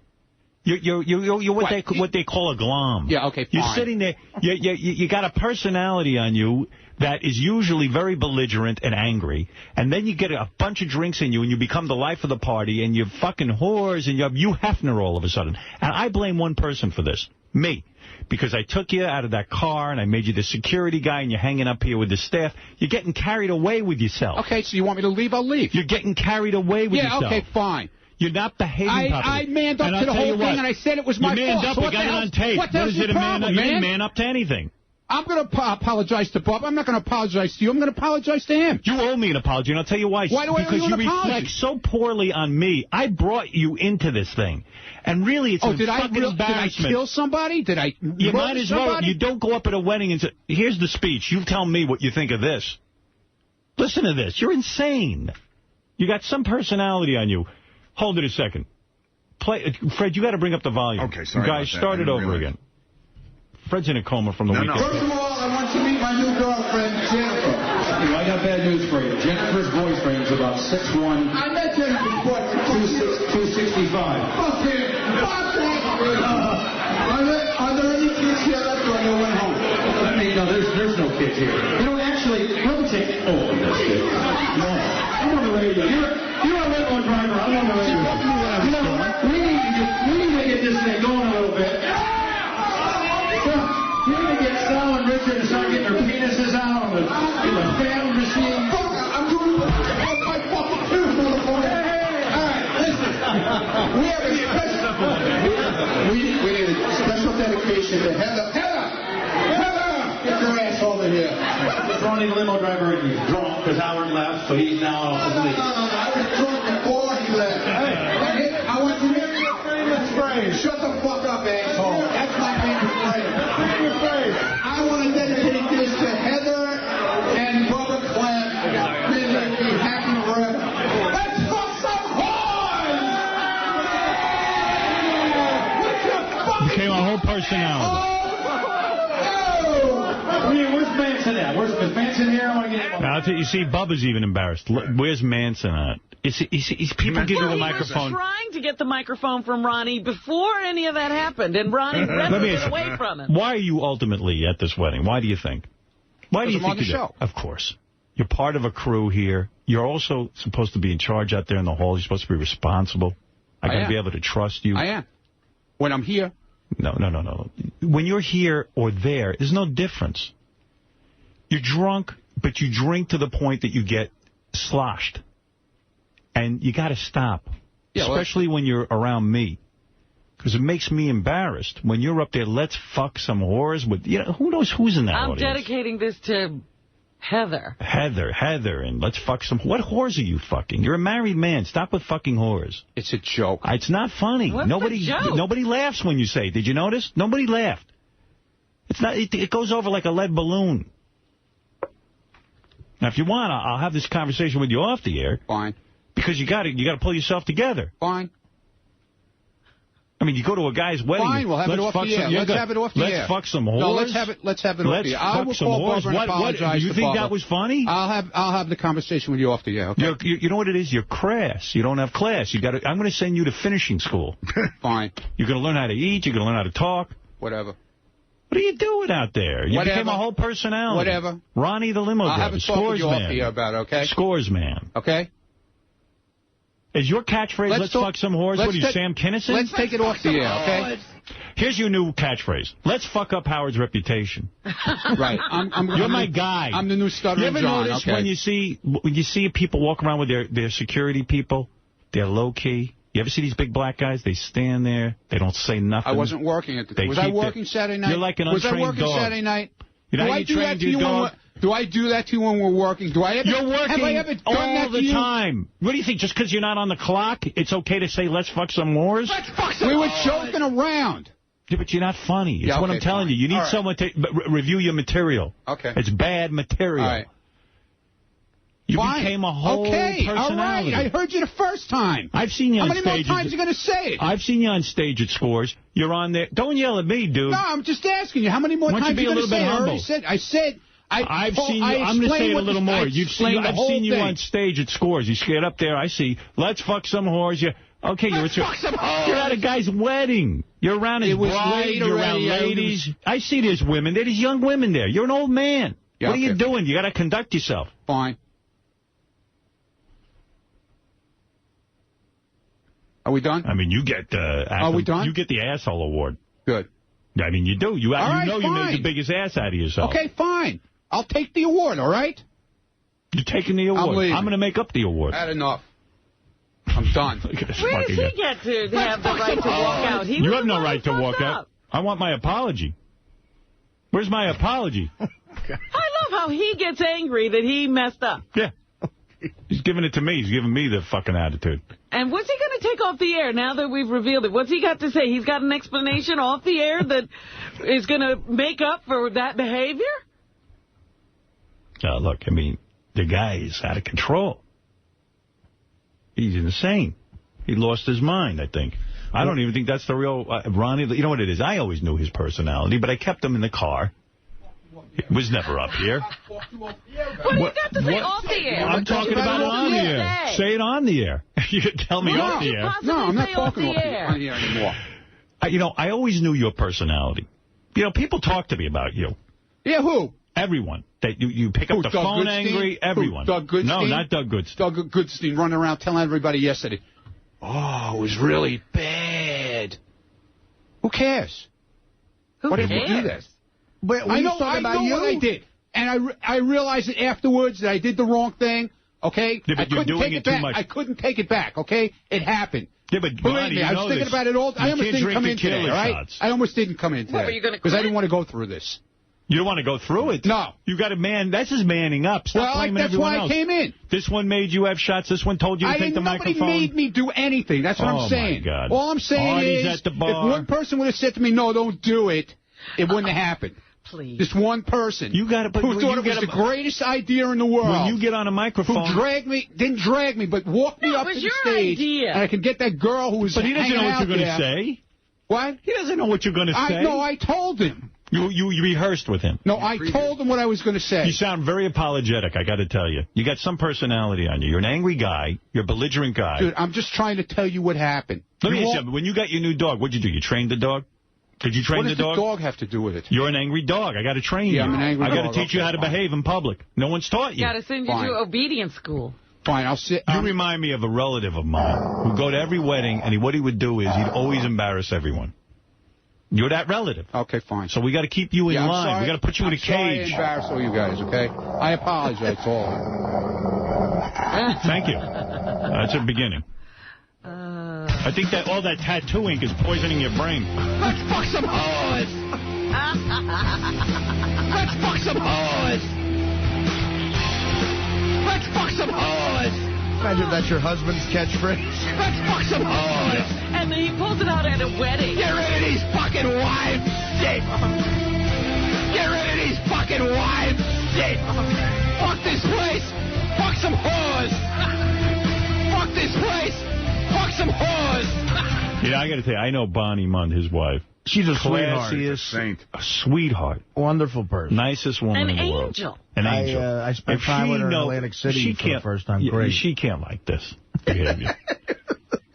I mean, she cannot like this. I got to thank Ronnie, because if it wasn't for him, I would have been the asshole of the weekend. There's a lot of people that could have won that award, but he took it away from everyone. He blew me away in the home stretch. You know, I know it went down to the wire, but he pulled through. I know that this is the Howard Stern show, and it's wild and all that kind of stuff. And people start to believe that they're me on the radio, and they're going to behave. In other words, there's no rules on the outside. Now, let me tell you something. I'm going to break it all to everybody. There's rules even on this show, and there are rules for me in society, and there are rules certainly for Ronnie, the limo driver. He's starting to believe there's no rules. There are rules. Why does he want to do that? Well, he wants to be Howard Stern. He's going to be the outrageous. He's going to be outrageous Ronnie, the limo driver. I see. And the other thing, this is an example of a weekend where it's not work, but it sort of is. It's the Christmas party. Right, you're with your work. You're in your work mode in a way, you know. There probably wasn't the Christmas party. Right. You know, that's where everybody is supposed to go and have a good time. But there's the one person who loses his mind and loses his job. Definitely. But there's some nice, families there and stuff. I see Bubba's got like normal family. Even Bubba behaves himself. And they're all sitting there, and they hear this. And you know what? They walk away with? They go, that Howard Stern. Classless. He's classless. See, Ronnie doesn't understand that I'm blamed for his behavior. Right. And I've had this conversation with a lot of people around here about how to behave, but I've never really done it with Ronnie. Because let me tell you something. It's embarrassing for me to have to go to a grown man and tell him how to behave and how to, conduct himself. But, especially when he's there with the Howard Stern show, the story becomes... That's a classless bunch of assholes. Howard Stern's an asshole. Yeah, we all get labeled. Yeah. And that's what bothers me about it more than anything. See? Is that it on the tape? Because that's some speech. I know when we got back from across the street, that's all anybody was talking about was Ronnie. Yeah, we're in Florida. We got married tonight. It's your fucking wedding night. It's my radio show. Somebody buy Ronnie another drink, please. You, bitch. Let me just show you. Hey, where's Texas Hangman at? Where's Mike Ray? Ross is trying to drag him away. I just want to show you the gentleman that this girlfriend's fiance. Okay. Oh my God, he won't let Bubba talk. You go and get some of that, Ronnie. He'll fucking knock you out, you drunk. now Ronnie's his best friend. Look, hey, what's up, Sunday? How are you? What the fuck your problem? Dancing all fucking night, man. He doesn't. Okay, Ronnie. All right. It's hard to hear the audio. The biggest bore. The biggest bore. Doing his thing. That, by the way, was the chick I told you I was talking to earlier in the night. Oh. Yeah, she was really cute. And then, and I think Ronnie was standing right next to me earlier in the night when her husband came over. I think he knew she was married, too. I don't know what he was doing with her, but... Right. He was just yelling stuff out. Yeah, she's very pretty. Very cute. Yeah. Well, anyway, so Ronnie went berserk. I'm thinking of putting Ronnie on Ritalin. I'm not kidding.